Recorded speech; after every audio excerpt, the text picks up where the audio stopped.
আসসালামু আলাইকুম ওয়া রাহমাতুল্লাহি ওয়া বারাকাতুহু।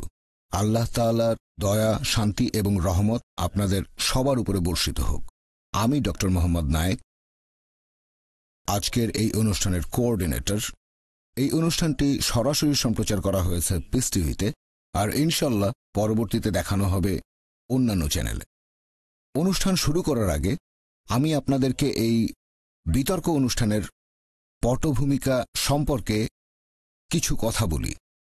অক্সফোর্ড ইউনিয়নের সম্মানিত প্রেসিডেন্ট মিস্টার জেমস ল্যাংম্যান আমন্ত্রণ জানিয়েছেন ডক্টর জাকির নায়েককে, কারণ তিনি সেই অগ্রপথিকদের একজন যারা সঠিকভাবে ইসলাম এবং একবিংশ শতাব্দী নিয়ে বিস্তারিত আলোচনা করতে পারবেন বিশ্ববিখ্যাত অক্সফোর্ড ইউনিভার্সিটির ডিবেটিং সোসাইটি অক্সফোর্ড ইউনিয়নের সামনে। 1923 সাল থেকে বিভিন্ন গুরুত্বপূর্ণ বিষয় নিয়ে বিতর্ক এবং আলোচনা অনুষ্ঠানের কারণে এই সোসাইটির বিশেষ খ্যাতি রয়েছে। অক্সফোর্ড ইউনিভার্সিটির বিভিন্ন ক্যাম্পাসের পাশাপাশি তারা পৃথিবীর অনেক দেশে অনুষ্ঠানের আয়োজন করে থাকে। ডক্টর জাকির নায়েক ইনশাল্লাহ সেই সব আন্তর্জাতিকভাবে বিখ্যাত ব্যক্তিদের সাথে থাকবেন, যেমন বর্তমান প্রধানমন্ত্রী ডেভিড ক্যামেরন, সাবেক প্রধানমন্ত্রী টনি ব্লেয়ার, মার্গারেট থ্যাচার এবং উইনস্টন চার্চিল, আমেরিকার প্রেসিডেন্ট বিল ক্লিন্টন এবং জিমি কার্টার, বিজ্ঞানী অ্যালবার্ট আইনস্টাইন, আর বিখ্যাত কিছু ব্যক্তিত্ব যেমন Malcolm X, Dalai Lama, Prince Charles, Mother Teresa, এছাড়াও ফিল্ম স্টার যেমন Clint Eastwood, Pierce Brosnan, Stephen Fry এবং পপস্টার মাইকেল জ্যাকসন, যারা অক্সফোর্ড ইউনিয়নের সামনে এরকম বিভিন্ন বিষয় নিয়ে কথা বলেছেন। এই লেকচার ও প্রশ্নোত্তর পর্ব এটা একেবারেই খোলামেলাভাবে পরিচালিত হবে, আর ইনশাল্লাহ এই অনুষ্ঠানটি একেবারে সরাসরি সম্প্রচার করা হবে পুরো পৃথিবী জুড়ে পিস টিভি ইংরেজি এবং পিস টিভি উর্দুর মাধ্যমে। আমি এবারে অনুরোধ করব যারা টেকনিক্যাল সহযোগিতায় আছেন, আমরা এখন চলে যাব মিস্টার জেমস ল্যাংম্যানের কাছে। তিনি অক্সফোর্ড ইউনিয়নের প্রেসিডেন্ট। আমি মিস্টার ল্যাংম্যানকে অনুরোধ করব যাতে তিনি দায়িত্ব নেন আজকের এই ঐতিহাসিক বিতর্কের, যেটা হচ্ছে অক্সফোর্ড ইউনিয়নে ডক্টর জাকির নায়েক আজকে যে বিষয়ে কথা বলবেন সেটা হল ইসলাম এবং একবিংশ শতাব্দী। আজকে আমাদের সোসাইটির ঐতিহ্য অনুযায়ী আমরা পৃথিবীর শীর্ষস্থানীয় একজন ব্যক্তিত্বকে আমন্ত্রণ জানিয়েছি কথা বলার জন্য। আমাদের সোসাইটির মূল উদ্দেশ্য হল বিভিন্ন মানুষের সাথে আলোচনা ও মত বিনিময় করা।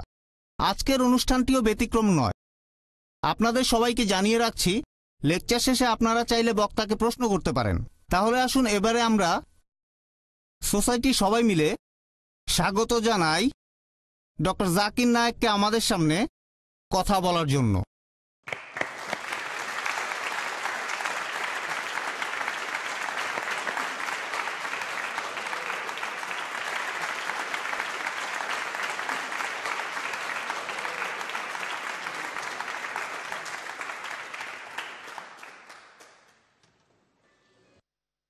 আলহামদুলিল্লাহ ওয়াসসালাতু ওয়াসসালাম আলা রাসূলিল্লাহ ওয়া আলা আলিহি ওয়া সাহবিহি আজমাইন, আম্মা বাদ। আউযু বিল্লাহি মিনাশ শাইতানির রাজীম। বিসমিল্লাহির রহমানির রহিম। ইয়া আইয়ুহান নাসু ইন্না খালাকনাকুম মিন যাকারিন ওয়া উনসা ওয়া জাআলনাকুম শুউবান ওয়া ক্বাবাইলা লিতাআরাফু ইন্না আক্রামাকুম ইনদাল্লাহি আতকাকুম ইন্নাল্লাহা আলিমুন খাবীর। রাব্বি ইশরাহ লি সাদরি ওয়া ইয়াসসির লি আমরি ওয়াহলুল উকদাতাম মিন লিসানি ইয়াফকাহু কাওলি। শ্রদ্ধেয় অক্সফোর্ড ইউনিয়নের প্রেসিডেন্ট মিস্টার জেমস ল্যাংম্যান, সম্মানিত অক্সফোর্ড ইউনিয়নের সদস্যগণ, শ্রদ্ধেয় গুরুজনেরা এবং আমার প্রিয় ভাই বোনেরা, আপনাদের সবাইকে স্বাগত জানাই ইসলামিক সম্ভাষণে। আসসালামু আলাইকুম ওয়া রাহমাতুল্লাহি ওয়া বারাকাতুহু। সর্বশক্তিমান আল্লাহ সুবহানাহু ওয়া তাআলার দয়া, শান্তি ও রহমত আপনাদের সবার উপরে বর্ষিত হোক। এটা আমার জন্য খুবই সম্মান আর আনন্দের যে আজকে কথা বলছি ঐতিহাসিক অক্সফোর্ড ইউনিয়নের সামনে। আর আমি অক্সফোর্ড ইউনিয়নকে ধন্যবাদ জানাচ্ছি, বিশেষ করে এর প্রেসিডেন্ট মিস্টার জেমস ল্যাংম্যানকে এই অনুষ্ঠানের আয়োজনের জন্য। আজকে আমার আলোচনার বিষয় হচ্ছে ইসলাম এবং একবিংশ শতাব্দী। ইসলাম এর মূল আরবি শব্দ সালাম, যার মানে শান্তি। এর আরও একটা মূল আরবি হচ্ছে সিলম, যার মানে আল্লাহর কাছে নিজের ইচ্ছাকে সমর্পণ করা। এক কথা, ইসলাম মানে আল্লাহর কাছে আত্মসমর্পণ করার মাধ্যমে শান্তি অর্জন করা। আর যে ব্যক্তি আল্লাহর কাছে নিজের ইচ্ছাকে সমর্পণ করে তাকে তখন বলা হয় মুসলিম।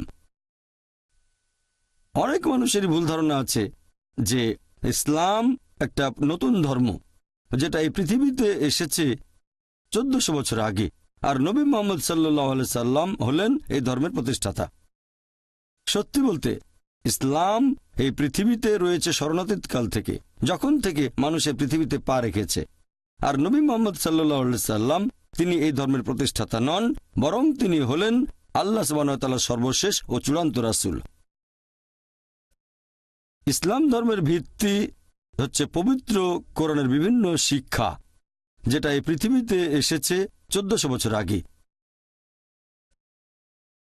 এটা কি সম্ভব যে বর্তমানে সামগ্রিকভাবে পুরো মানবজাতি এই একবিংশ শতাব্দীতে দিক নির্দেশনা পেতে পারে যে কিভাবে জীবনযাপন করব, এমন এক বই যেটা 1400 বছরের পুরনো? আর এখানে এই প্রশ্নের উত্তরটা অবশ্যই না হতো যদি বইটা লিখত কোনো মানুষ।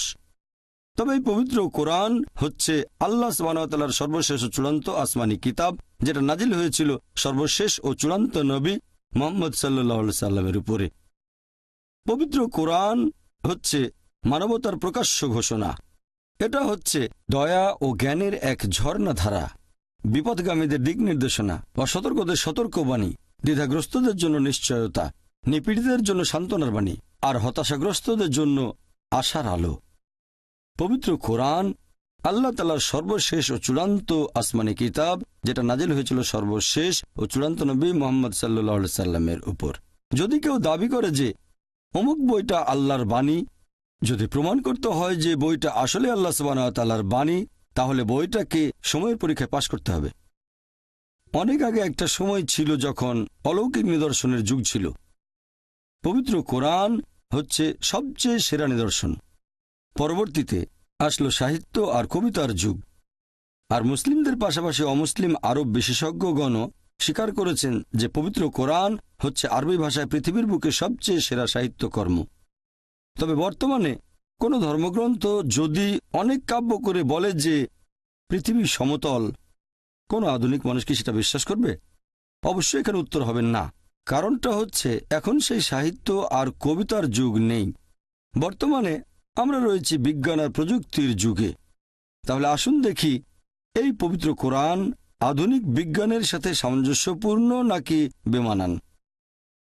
নোবেল পুরস্কার বিজয়ী বিখ্যাত পদার্থ বিজ্ঞানী অ্যালবার্ট আইনস্টাইন বলেছেন, আর আমি শুনেছি তিনিও এই অক্সফোর্ড ইউনিয়নের সামনে কথা বলেছিলেন, তিনি বলেছেন যে ধর্ম ছাড়া বিজ্ঞান হচ্ছে খোঁড়া, আর বিজ্ঞান ছাড়া ধর্ম হচ্ছে অন্ধ।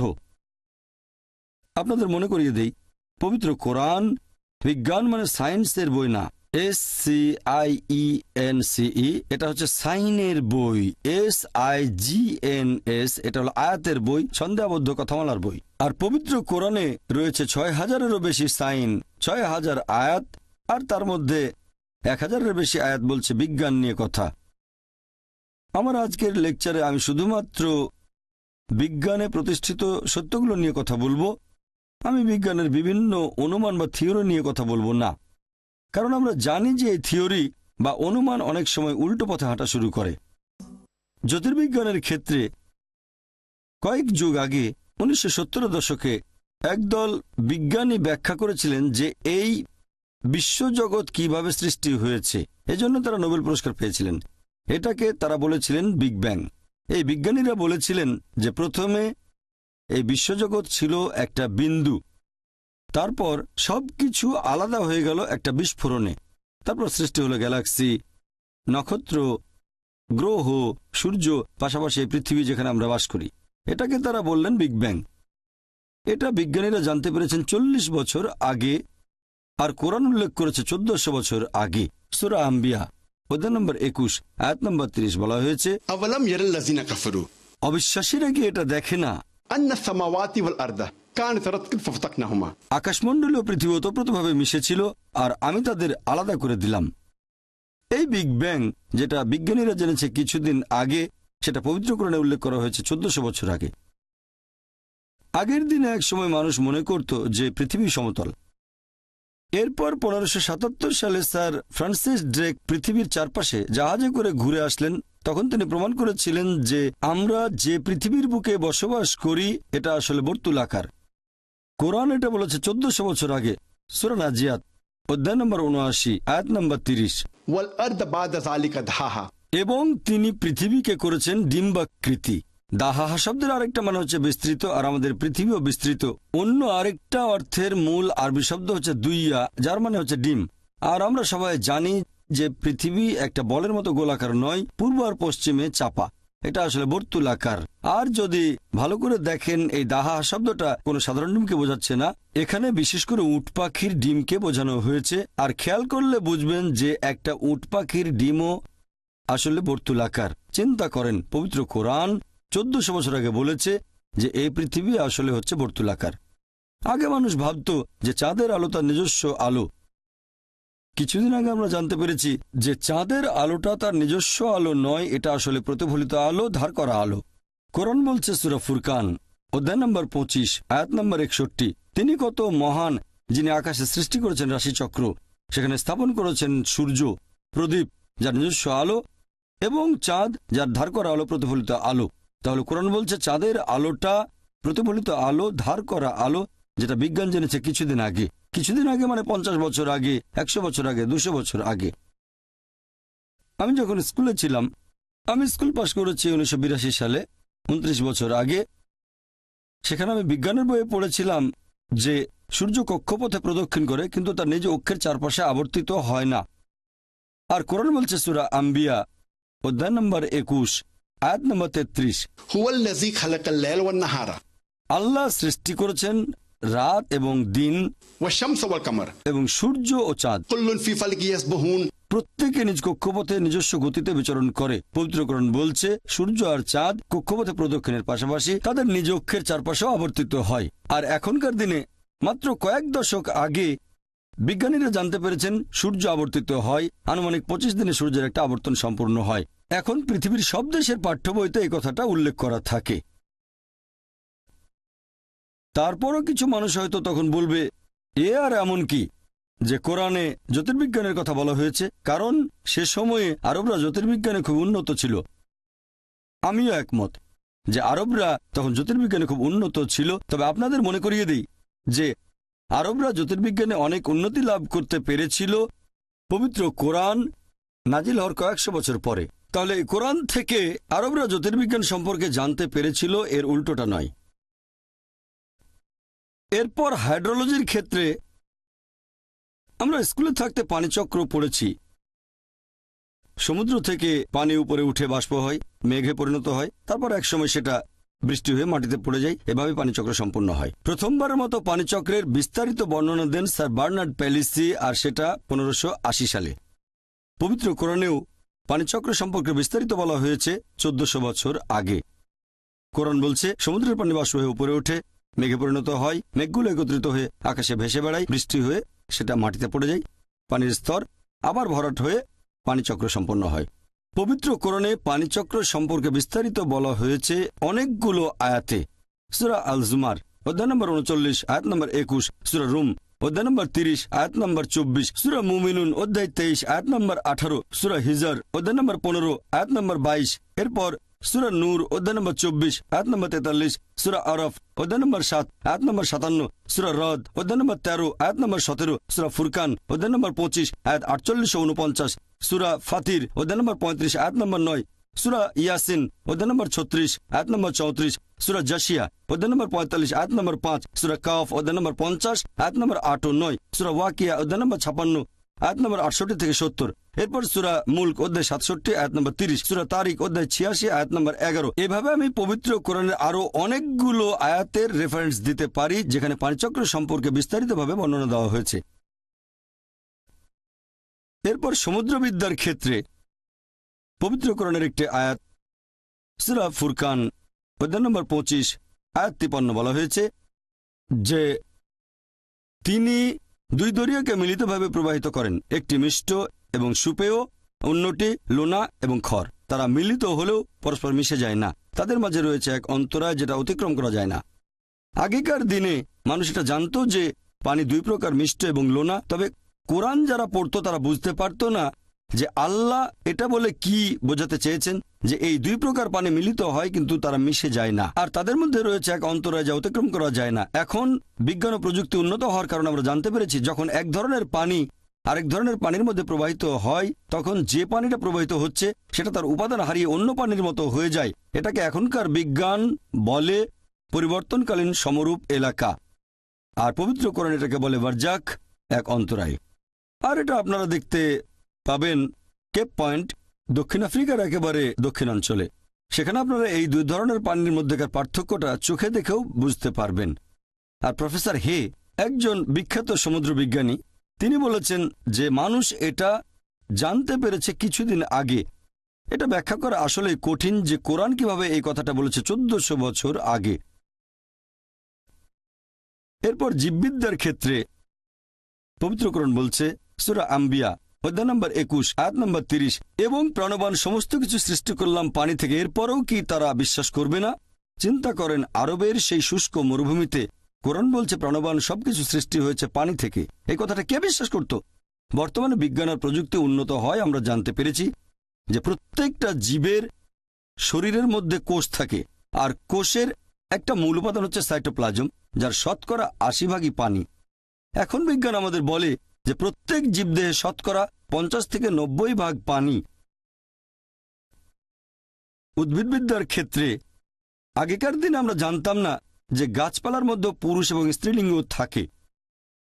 পবিত্র কোরআন বলছে সূরা তাহা অধ্যায় নম্বর 20 আয়াত নম্বর 53 যে আল্লাহ আকাশ থেকে বাড়ি বর্ষণ করেন, সেটা দ্বারা উৎপন্ন করেন বিভিন্ন প্রকারের উদ্ভিদের জোড়া, একটা অন্যটা থেকে আলাদা। এখানে আরবি শব্দ আজওয়াজ মানে জোড়া, তার মানে গাছপালারও পুরুষ এবং স্ত্রীলিঙ্গ আছে। তারপর প্রাণীবিদ্যার ক্ষেত্রে পবিত্র কোরআন বলছে সূরা আনাম অধ্যায় নম্বর 6 আয়াত নম্বর 38 যে আল্লাহ সুবহানাহু ওয়া তাআলা সকল প্রাণীকে যারা পৃথিবীতে বিচরণ করে এবং সকল পাখিকে যারা আকাশে ওড়ে, সবাইকে তিনি করেছেন মানুষের মতো সম্প্রদায়ভুক্ত। এখনকার দিনের বিজ্ঞান বলে বিভিন্ন প্রাণী এবং পাখি সবাই মানুষের মতো দলবদ্ধ হয়ে বসবাস করে, যেটা মানুষ আগে জানত না। পবিত্র কোরআন মৌমাছির জীবন প্রণালী সম্পর্কে বলেছে সূরা নাহল অধ্যায় নম্বর 16 আয়াত 68 ও 69। কোরআন মাকড়সার জীবন প্রণালী সম্পর্কে বলেছে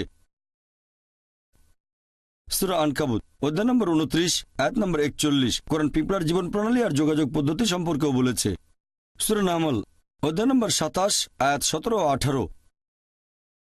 এরপর মেডিসিনের ক্ষেত্রে পবিত্র কোরআন বলছে সূরা নাহল অধ্যায় নম্বর 16 আয়াত 68 ও 69 যে মৌমাছির উদর হতে আমি তোমাদের দেই বিবিধ বর্ণের পানীয়, যাতে মানুষের জন্য রয়েছে আরোগ্য। আর কিছুদিন আগে আমরা জানতে পেরেছি যে আমরা যে মধু পাই সেটা মৌমাছির পেটের ভেতর প্রক্রিয়া হয়। এখনকার দিনের বিজ্ঞান বলে যে মধুতে মাঝারি মাত্রার অ্যান্টিসেপটিক গুণাবলী আছে, আর সেটা মানুষের ক্ষেত্রে ঔষধের মতো কাজ করে।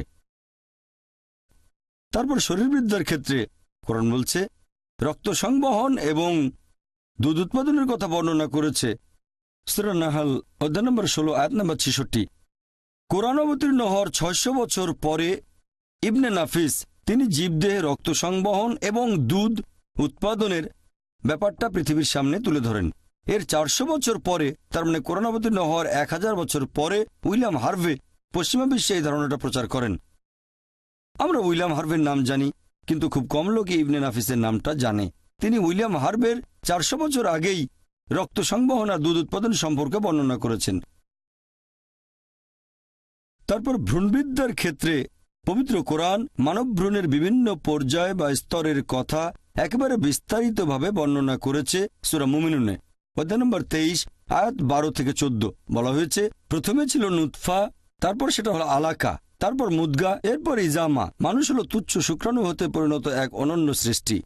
তারপর সেটা হয় আলাকা, জোঁকের মতো দেখতে একটা বস্তু, এরপর সেটা হয় চিবানো মাংসের মতো, তারপর হাড়গোড় হয়, সেই হাড়গোড় ঢেকে দেয় মাংস দিয়ে। 1980 দশকের প্রথম দিকে এই আয়াতগুলো দেখানো হয়েছিল ডক্টর কিথ মুরকে, যিনি সে সময় ছিলেন শরীরবিদ্যা ও ভ্রূণবিদ্যার উপরে সবচেয়ে সেরা একজন বিশেষজ্ঞ। তিনি তখন ইউনিভার্সিটি অব টরন্টোতে এই ডিপার্টমেন্টের বিভাগীয় প্রধান ছিলেন। তিনি বলেছিলেন যে পবিত্র কোরআনের বর্ণনাটা বর্তমানের এই আধুনিক ভ্রূণবিদ্যার চেয়ে অনেক বেশি বিস্তারিত। এখানে স্তরগুলোর বর্ণনা আরও বিস্তারিত। আর বলেছিলেন এটা কখনোই সম্ভব না যে একজন মানুষ এই কথাগুলো কোরআনে বলে যেতে পারে। এই কোরআন অবশ্যই আল্লাহ সুবহানাহু ওয়া তাআলার বাণী, আর নবী মুহাম্মদ সাল্লাল্লাহু আলাইহি সাল্লামকে আল্লাহর রাসূল বলে মেনে নিতে আমার কোনো আপত্তি নেই। সময় সীমিততায় বিজ্ঞান সম্পর্কে খুব বেশি বলতে পারছি না। আমি আর একটা উদাহরণ দেব যেটা আছে পবিত্র কোরআনে। আল্লাহ বলেছেন সূরা কিয়ামা অধ্যায় নম্বর ৭৫ আয়াত ৩ ও ৪, যখন অবিশ্বাসীরা বলে যে আল্লাহ তাআলা কিভাবে আমাদের শরীরের অস্থিগুলো একত্র করতে পারবেন, যখন মারা যাব, কবর দেওয়া হলে হাড়গোড় সব আলাদা হয়ে যাবে, শেষ বিচারের দিনে আল্লাহ তাআলা কিভাবে আমাদের শরীরের হাড়গোড় আবার একত্র করবেন। আল্লাহ পবিত্র কোরআনে এর উত্তর দিয়েছেন, তাদের বলো আল্লাহ যে শুধু অস্থিগুলো একত্র করবেন তা নয়, তিনি একেবারে সঠিকভাবে একত্র করবেন তোমাদের আঙ্গুলের অগ্রভাগকে। এই কথা দিয়ে কোরআন কি বোঝাচ্ছে? আল্লাহ যে শুধু অস্থি একত্র করবেন তা নয়, তিনি একেবারে সঠিকভাবে একত্র করবেন তোমাদের আঙ্গুলের অগ্রভাগকে। 1880 সালে স্যার ফ্রান্সিস গোল্ড আঙ্গুলের ছাপের নিয়ম আবিষ্কার করেন। তিনি বলেছিলেন যে একজন মানুষের হাতের ছাপের সাথে আরেকজনের ছাপ কখনোই মিলবে না। বর্তমানে এই আঙ্গুলের ছাপের পদ্ধতি ব্যবহার করছে পুলিশ অপরাধীকে শনাক্ত করতে, ব্যবহার করছে সিআইএ, এফবিআই, পৃথিবীর বিভিন্ন দেশের পুলিশ। এটা পবিত্র কোরআন বলেছে 1400 বছর আগে। ফ্রান্সিস বেকন খুবই বিখ্যাত একজন দার্শনিক। তিনি বলেছেন বিজ্ঞান সম্পর্কে সামান্য জ্ঞান একজন মানুষকে করে তোলে নাস্তিক, তবে বিজ্ঞান সম্পর্কে বেশি জানলে মানুষ এক সর্বশক্তিমান ঈশ্বরকে বিশ্বাস করবে। সেজন্য বর্তমানের বিজ্ঞানীরা ঈশ্বরের ধারণাকে বাতিল করছে না, ঈশ্বরের প্রতিমূর্তিকে বাতিল করছেন। লা ইলাহা ইল্লাল্লাহ, আল্লাহ ব্যতীত কোনো উপাস্য নেই। আমার লেকচারের শুরুতে পবিত্র কোরআনের একটা আয়াত বলেছিলাম, সূরা হুজুরাত অধ্যায় নম্বর 49 আয়াত 13 বলা হয়েছে, ইয়া আইয়ুহান নাসু ইন্না খালাকনাকুম মিন যাকিন ওয়া উনসা ওয়া জাআলনাকুম শুউবান ওয়া কাবাইলা লিতাআরাফু ইন্না আক্রামাকুম ইনদাল্লাহি আতকাকুম ইন্নাল্লাহা আলিমুন খাবীর। যার মানে, হে মানুষ জাতি, আমি তোমাদের সৃষ্টি করেছি একজোড়া পুরুষ ও নারী হতে, আর তোমাদের বিভক্ত করেছি বিভিন্ন জাতীয় গোত্রে, যাতে তোমরা একে অন্যের সাথে পরিচিত হতে পারো। এমন না যে একে অন্যকে ঘৃণা করবে। আর আল্লাহর নিকট সেই ব্যক্তি সবচেয়ে মর্যাদা সম্পন্ন যার রয়েছে তাকওয়া। আল্লাহ তাআলার কাছে বিচার করার যে মানদণ্ডটা, সেটা লিঙ্গ নয়, গায়ের রং নয়, ধনসম্পদ নয়, অথবা বয়স নয়, সেটা হচ্ছে তাকওয়া, আল্লাহকে মেনে চলা, ধার্মিকতা এবং ন্যায়নিষ্ঠতা।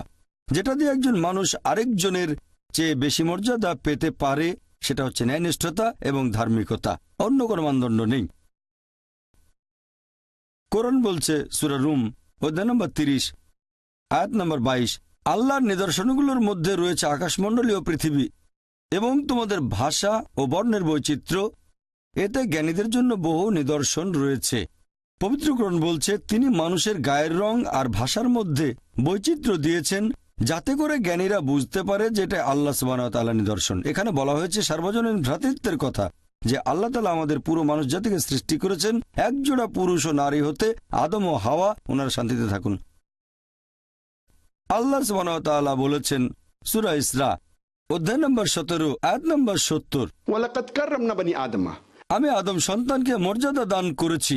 আল্লাহ তাআলা পবিত্র কোরআনে বলেছেন যে আদম সন্তানদের সবাই, হোক তারা কালো বা সাদা, পুরুষ বা নারী, তারা জন্মাক ভারতে বা আমেরিকায় বা যুক্তরাজ্যে, তারা এই পৃথিবীর যে কোনো জায়গাতে থাকুক, আল্লাহ তাআলা আদম সন্তানদের সবাইকে মর্যাদা দান করেছেন, পুরো মানুষ জাতিকে।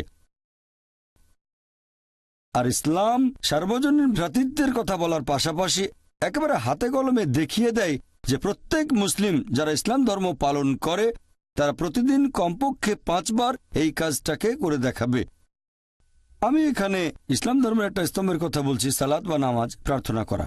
আমাদের প্রিয় নবী মুহাম্মদ সাল্লাল্লাহু আলাইহি সাল্লাম বলেছেন, যখন তোমরা নামাজের জন্য দাঁড়াবে কাঁধে কাঁধ লাগিয়ে দাঁড়াবে।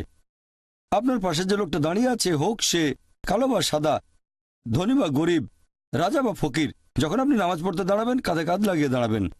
এভাবে আমরা সার্বজনীন ভ্রাতৃত্বের চর্চা করি প্রতিদিন কমপক্ষে 5 বার।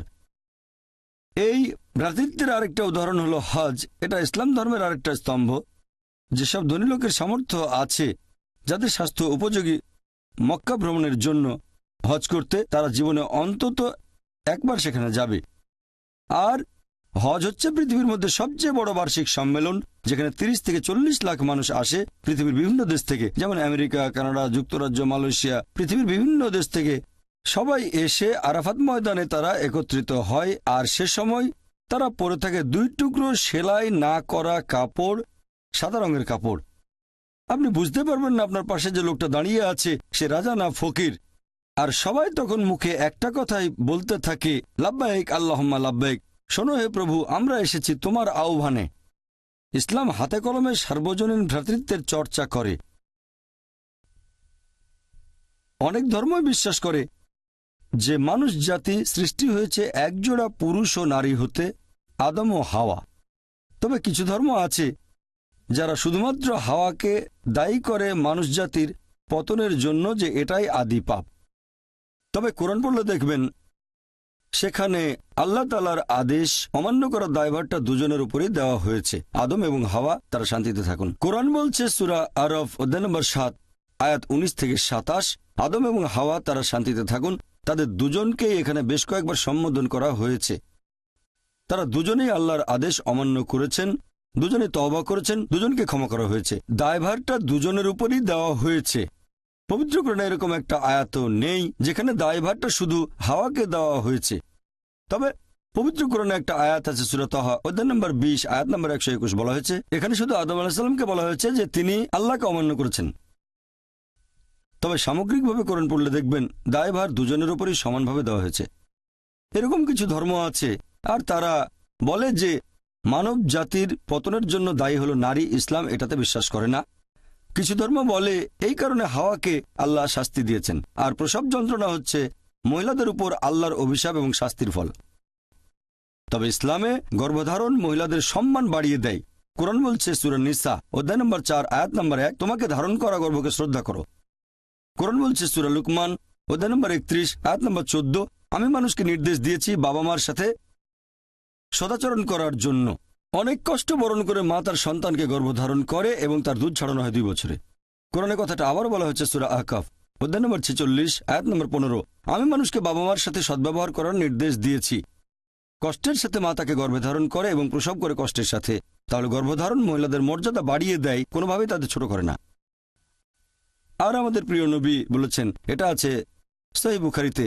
সহিহ বুখারী হলো সর্বশেষ চূড়ান্ত নবী মুহাম্মদ সাল্লাল্লাহু আলাইহি সাল্লামের কথা ও কাজের একটা নির্ভরযোগ্য সংগ্রহ। সহিহ বুখারীতে উল্লেখ আছে খণ্ড নম্বর 8 আদব কায়দা অধ্যায় 2 হাদিস নম্বর 2, একবার এক লোক নবীকে জিজ্ঞেস করল, এই পৃথিবীতে সবচেয়ে বেশি সাহচর্য আর ভালোবাসা কার প্রাপ্য? নবী বললেন, তোমার মা। লোকটা জিজ্ঞেস করল, তারপর কে? নবী আবারও বললেন, তোমার মা। লোকটা জিজ্ঞেস করল, তারপর কে? নবী আবারও বললেন, তোমার মা। লোকটা চতুর্থবারের মতো জিজ্ঞেস করলো যে তারপর কে? তখন নবী বললেন যে তোমার বাবা। তার মানে সাহচর্য আর ভালোবাসার থেকে 75% পাচ্ছেন মা, আর বাকি 25% পাচ্ছেন বাবা। এক কথায় মা পাচ্ছেন গোল্ড মেডেল, পাচ্ছেন সিলভার মেডেল, এর পাশাপাশি ব্রোঞ্জ মেডেলটাও, আর বাবাকে শুধু একটা সান্ত্বনা পুরস্কার নিয়ে সন্তুষ্ট থাকতে হচ্ছে। ইসলাম ধর্মের এই শিক্ষাগুলো আমরা মেনে চলি। যদি ভালো করে দেখেন, ইসলাম মহিলাদের অর্থনৈতিক অধিকার দিয়েছে পশ্চিমা বিশ্বের 1300 বছর আগে। 1400 বছর আগে ইসলাম একজন প্রাপ্তবয়স্ক মহিলাকে এই অধিকার দিয়েছে, তারা অন্য কারো অনুমতি ছাড়াই কোনো সম্পদের মালিক বা সম্পদ দান করতে পারবে। পশ্চিমা বিশ্ব মহিলাদের সম্পদের মালিকানা নেয়া বা দান করার অনুমতি দিয়েছে, সেটা হচ্ছে 1870-এর দশকে। সেটা ছিল ম্যারিড উইমেন প্রপার্টি অ্যাক্ট। সেখানে বলা হয়েছে একজন প্রাপ্তবয়স্ক বিবাহিত মহিলা তার স্বামীর অনুমতি ছাড়াই সম্পদের মালিক হতে বা সেটা দান করতে পারবেন। পরে এই আইনটা সংশোধন করা হয়েছে। ইসলাম মহিলাদেরকে অর্থনৈতিক অধিকার দিয়েছে পশ্চিমা বিশ্বের 1300 বছর আগে। আর ইসলাম ধর্মে আমরা এই শব্দটা মানি না যে হাউস ওয়াইফ, ইংরেজি ভাষায় এটা ব্যবহার করা হয়, কারণ আমরা মনে করি না যে সেই মহিলার বিয়ে হয়েছে ঘরের সাথে যে তাদের বলবো হাউস ওয়াইফ। আমরা এসব ক্ষেত্রে যেটা বলি সেটা হচ্ছে হোম মেকার, যে ব্যক্তি ঘরটা তৈরি করেন, যে ঘরকে গঠন করে।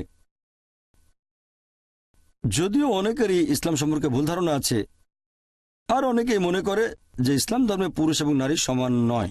সত্যি বলতে ইসলাম ধর্মে পুরুষ এবং নারী সমান, তবে এই সমান হওয়া মানে অভিন্নতা নয়।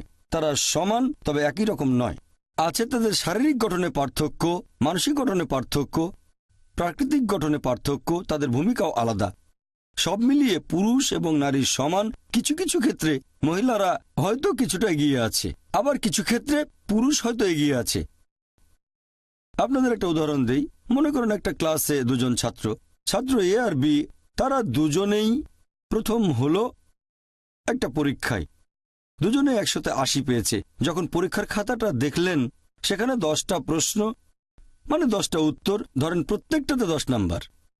দেখা গেল 1 নম্বর প্রশ্নের উত্তরে ছাত্র এ পেয়েছে 10-এর মধ্যে 9, ছাত্র বি পেয়েছে 10-এর মধ্যে 7। এরপর 2 নম্বর প্রশ্নের উত্তরে ছাত্র বি পেয়েছে 10-এ 9, আর ছাত্র এ সে পেয়েছে 10-এর মধ্যে 7। আর বাকি 8টা প্রশ্নের উত্তরে দুজনেই পেয়েছে 10-এর মধ্যে 8। যদি যোগ করেন দুজনেই পেয়েছে 100-তে 80, তার মানে সমান। তবে 1 নম্বর প্রশ্নের উত্তরে ছাত্র এ কিছুটা এগিয়ে আছে, আর 2 নম্বর প্রশ্নের উত্তরে ছাত্র বি কিছুটা এগিয়ে আছে। বাকি প্রশ্নগুলোতে তারা দুজনেই সমান হয়েছে, আর সামগ্রিকভাবে তারা সমান।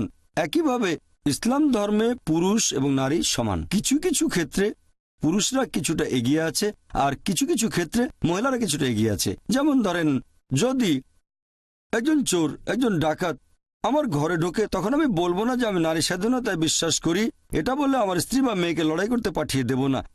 যেহেতু আল্লাহ আমাকে শারীরিক শক্তি দিয়েছেন, তাই লড়াই করার দায়িত্ব আমার। পবিত্র কোরআন বলছে সূরা নিসা অধ্যায় 4 আয়াত নম্বর 34 যে আল্লাহ পুরুষকে বেশি শক্তি দিয়েছেন, মহিলাদের নিরাপত্তা দায়িত্ব তার। তাহলে শক্তিতে পুরুষ কিছুটা এগিয়ে আছে। আমি আগে আরেকটা উদাহরণ দিয়েছিলাম, যখন সন্তানদের সাহচর্য আর ভালোবাসার কথা আসবে বাবা মার প্রতি, মহিলারা এখানে পুরুষদের চেয়ে 3 গুণ বেশি সাহচর্য পাওয়ার দাবি রাখে। মা 3 গুণ বেশি ভালোবাসা আর সাহচর্য পাবে বাবার চেয়ে। তাহলে এখানে মহিলারা কিছুটা এগিয়ে আছে। তাই কথাটা হচ্ছে ইসলামে পুরুষ এবং নারী সমান। কিছু কিছু ক্ষেত্রে মহিলারা পুরুষদের চেয়ে এগিয়ে, আর কিছু ক্ষেত্রে পুরুষরা এগিয়ে আছে। ইসলাম ধর্মের মূল যে ভিত্তি সেটা হচ্ছে কেবলমাত্র একজন সৃষ্টিকর্তা ও পালনকর্তাকে বিশ্বাস করা। আর এই স্রষ্টা আর পালনকর্তা আল্লাহ সুবহানাহু ওয়া তাআলা, তিনি সব মানুষের জন্য একই রকম। যদি এটা মানেন যে আমাদের সৃষ্টিকর্তা এবং পালনকর্তা এক আল্লাহ, সবার জন্য এক শুধুমাত্র, তাহলেই সব ধর্মের মধ্যে ভ্রাতৃত্ববোধ বজায় রাখা যাবে। আর এটাই হচ্ছে পৃথিবীর সব ধর্মের মূল ভিত্তি। রিলিজিয়ন বা ধর্ম অক্সফোর্ড ডিকশনারি অনুযায়ী এর মানে কোনো অতি মানবীয় নিয়ন্ত্রণ শক্তিতে বিশ্বাস করা, ব্যক্তিগত বা অনেক ঈশ্বরে যাকে উপাসনা করতে হবে আর অনুগত থাকতে হবে। তাহলে অক্সফোর্ড ডিকশনারি অনুযায়ী ধর্ম মানে ঈশ্বরে বিশ্বাস করা। যদি ঈশ্বরকে বোঝেন তাহলে সঠিকভাবে ধর্মকেও বুঝতে পারবেন। কোরআন বলছে সূরা আলে ইমরান অধ্যায় 3 আয়াত নম্বর 64, তাআলাউ ইলা কালিমাতিন সাওয়াইন বাইনা বাইনাকুম। এসো সেই কথায় যা আমাদের ও তোমাদের মধ্যে এক। প্রথম সাদৃশ্যটা কি? আল্লাহ নাবুদা ইল্লাল্লাহ, আমরা এক আল্লাহ ব্যতীত অন্য কারো ইবাদত করি না। কোরআন বলছে অন্য ধর্মের অনুসারীদের এটা বলো, আমাদের সাদৃশ্যগুলো দেখো, যেখানে পার্থক্য আছে সেটা নিয়ে পরে আলোচনা করব। আসুন সেগুলো মেনে চলি যেগুলো কমন। আর সবগুলো প্রধান ধর্মে একটা কমন জিনিস, বিশ্বাস আর ইবাদত করা একমাত্র আল্লাহকে। কোনো ধর্মকে বুঝতে গেলে অথবা কোনো ধর্মের ঈশ্বরের ধারণাটা বুঝতে গেলে এটা সঠিক হবে না যদি আপনি সেই ধর্মের অনুসারীদের কাজকর্মগুলো দেখেন। কারণ অনেক সময় সেই অনুসারী নিজেই তার ধর্ম সম্পর্কে ভালোমতো জানে না, অথবা ঈশ্বরের ধারণাটাও ঠিকমতো বোঝে না। কোনো একটা ধর্মকে বোঝার সবচেয়ে সেরা যে উপায়, অথবা কোনো ধর্মে ঈশ্বরের ধারণাকে বোঝার সেরা উপায় হচ্ছে সেই ধর্মের যে পবিত্র গ্রন্থগুলো আছে সেখানে ঈশ্বর সম্পর্কে কি বলা হয়েছে সেগুলো দেখা। আসুন আমরা সংক্ষেপে পৃথিবীর প্রধান ধর্মগুলোতে ঈশ্বরের ধারণা সম্পর্কে জেনে নিই। প্রথমে আমরা হিন্দু ধর্মে ঈশ্বরের ধারণা বোঝার চেষ্টা করব। হিন্দু ধর্মের সবচেয়ে পবিত্র আর বিশুদ্ধ 2টো ধর্মগ্রন্থ আছে, সেগুলো বেদ আর উপনিষদ। ছান্দোগ্য উপনিষদে উল্লেখ করা হয়েছে 6 নম্বর অধ্যায় অনুচ্ছেদ 2 পরিচ্ছেদ 1, একম এভিদ্বিতীয়ম, ঈশ্বর কেবলমাত্র একজন, দ্বিতীয় কেউ নেই। এটা একটা সংস্কৃত উদ্ধৃতি। এরপর শ্বেতাশিদ্র উপনিষদে উল্লেখ আছে 6 নম্বর অধ্যায় অনুচ্ছেদ 9, নাচস্য কসিজ জনিতানা চ দীপা, মহান ঈশ্বরের কোনো বাবা মা নেই, তার কোনো প্রভু নেই, তার কোনো বাবা নেই, তার কোনো মা নেই, তার উপরে আর কেউ নেই। এছাড়াও শ্বেতাশিদ্র উপনিষদে উল্লেখ আছে অধ্যায় 4 অনুচ্ছেদ 19, আর আছে যজুর্বেদে অধ্যায় 32 অনুচ্ছেদ 3, न तस्य प्रतिमा अस्ति। মহান ঈশ্বরের কোনো প্রতিমা নেই। প্রতিমা একটা সংস্কৃত শব্দ যার মানে প্রতিমূর্তি, ফটোগ্রাফ, পেইন্টিং, ছবি, ভাস্কর্য অথবা একটা মূর্তি। বলা হয়েছে মহান ঈশ্বরের কোনো প্রতিমূর্তি নেই, কোনো ছবি নেই, কোনো পেইন্টিং নেই, কোনো ফটোগ্রাফ নেই, কোনো ভাস্কর্য নেই, কোনো মূর্তি নেই, কোনো প্রতিমূর্তি নেই। আর হিন্দুদের ব্রহ্মসূত্র হিন্দুজমে মূল ধর্মবিশ্বাস। एकम ब्राह्म देवत्या नास्ते नैना नास्ते किंचन। भगवान एक ही है, दूसरा नहीं है, नहीं है, नहीं है, जरा भी नहीं है। ঈশ্বর কেবলমাত্র একজন, দ্বিতীয় কেউ নেই, আর কেউ নেই, আর কেউ নেই, আর কোথাও কেউ নেই। তাহলে যদি হিন্দু ধর্মগ্রন্থ পড়েন সেখানে আপনারা হিন্দু ধর্মে ঈশ্বরের ধারণাটা বুঝতে পারবেন, আর হিন্দু ধর্মটাকেও সঠিকভাবে বুঝতে পারবেন। আসুন এবারে আমরা ইহুদি ধর্মে ঈশ্বরের ধারণা দেখি। ওল্ড টেস্টামেন্টে উল্লেখ করা হয়েছে, বুক অব ডিউটোরনমি অধ্যায় নম্বর 6 অনুচ্ছেদ 4, মুসা আলাইহিস সালাম বলছেন, शमा इज़राइलो अदनाहिन अदनाहिकत। শোনো হে ইসরায়েলবাসী, আমাদের ঈশ্বর, আমাদের প্রভু কেবলমাত্র একজন। এরপর আছে বুক অব আইজায়া অধ্যায় নম্বর 43 অনুচ্ছেদ 11, আমি ঈশ্বর, আমি ব্যতীত আর কোনো রক্ষাকারী নেই। এরপর আছে বুক অব আইজায়া অধ্যায় নম্বর 45 অনুচ্ছেদ 5, আমি ঈশ্বর এবং আমি ব্যতীত আর কোনো উপাস্য নেই। আরও আছে বুক অব আইজায়া অধ্যায় নম্বর 46 অনুচ্ছেদ 9, আমি ঈশ্বর আর কোথাও কেউ নেই, আমি ঈশ্বর, আমার মতো আর কেউ নেই। এরপর আরো বলা হয়েছে বুক অব এক্সোডাস অধ্যায় নম্বর 20 অনুচ্ছেদ 3 থেকে 5। এছাড়াও আছে বুক অব ডিউটোরনমি অধ্যায় নম্বর 5 অনুচ্ছেদ 7 থেকে 9। সর্বশক্তিমান ঈশ্বর বলছেন, তোমরা আমাকে ব্যতীত অন্য কোনো দেবতার উপাসনা করবে না, তোমরা আমার কোন রকম প্রতিমূর্তি তৈরি করবে না যেটার সাথে সাদৃশ্য আছে, কোন রকম মিল আছে আকাশমণ্ডলীর কিছু, নিচের পৃথিবীর কিছু বা পানিতে কিছুর সাথে। তোমরা তাদের সামনে নতজন্য হবে না, তাদের সেবা করবে না, কারণ আমি তোমাদের প্রভু খুবই ঈর্ষাপরায়ণ। তাহলে যদি ওল্ড টেস্টামেন্ট পড়েন আপনারা ইহুদি ধর্মে ঈশ্বরের ধারণাটা বুঝতে পারবেন এবং ইহুদি ধর্মটাকে সঠিকভাবে বুঝতে পারবেন। এবারে খ্রিস্টান ধর্মে ঈশ্বরের ধারণা সম্পর্কে কিছু বলার আগে আমি কয়েকটা বিষয় পরিষ্কার করতে চাই।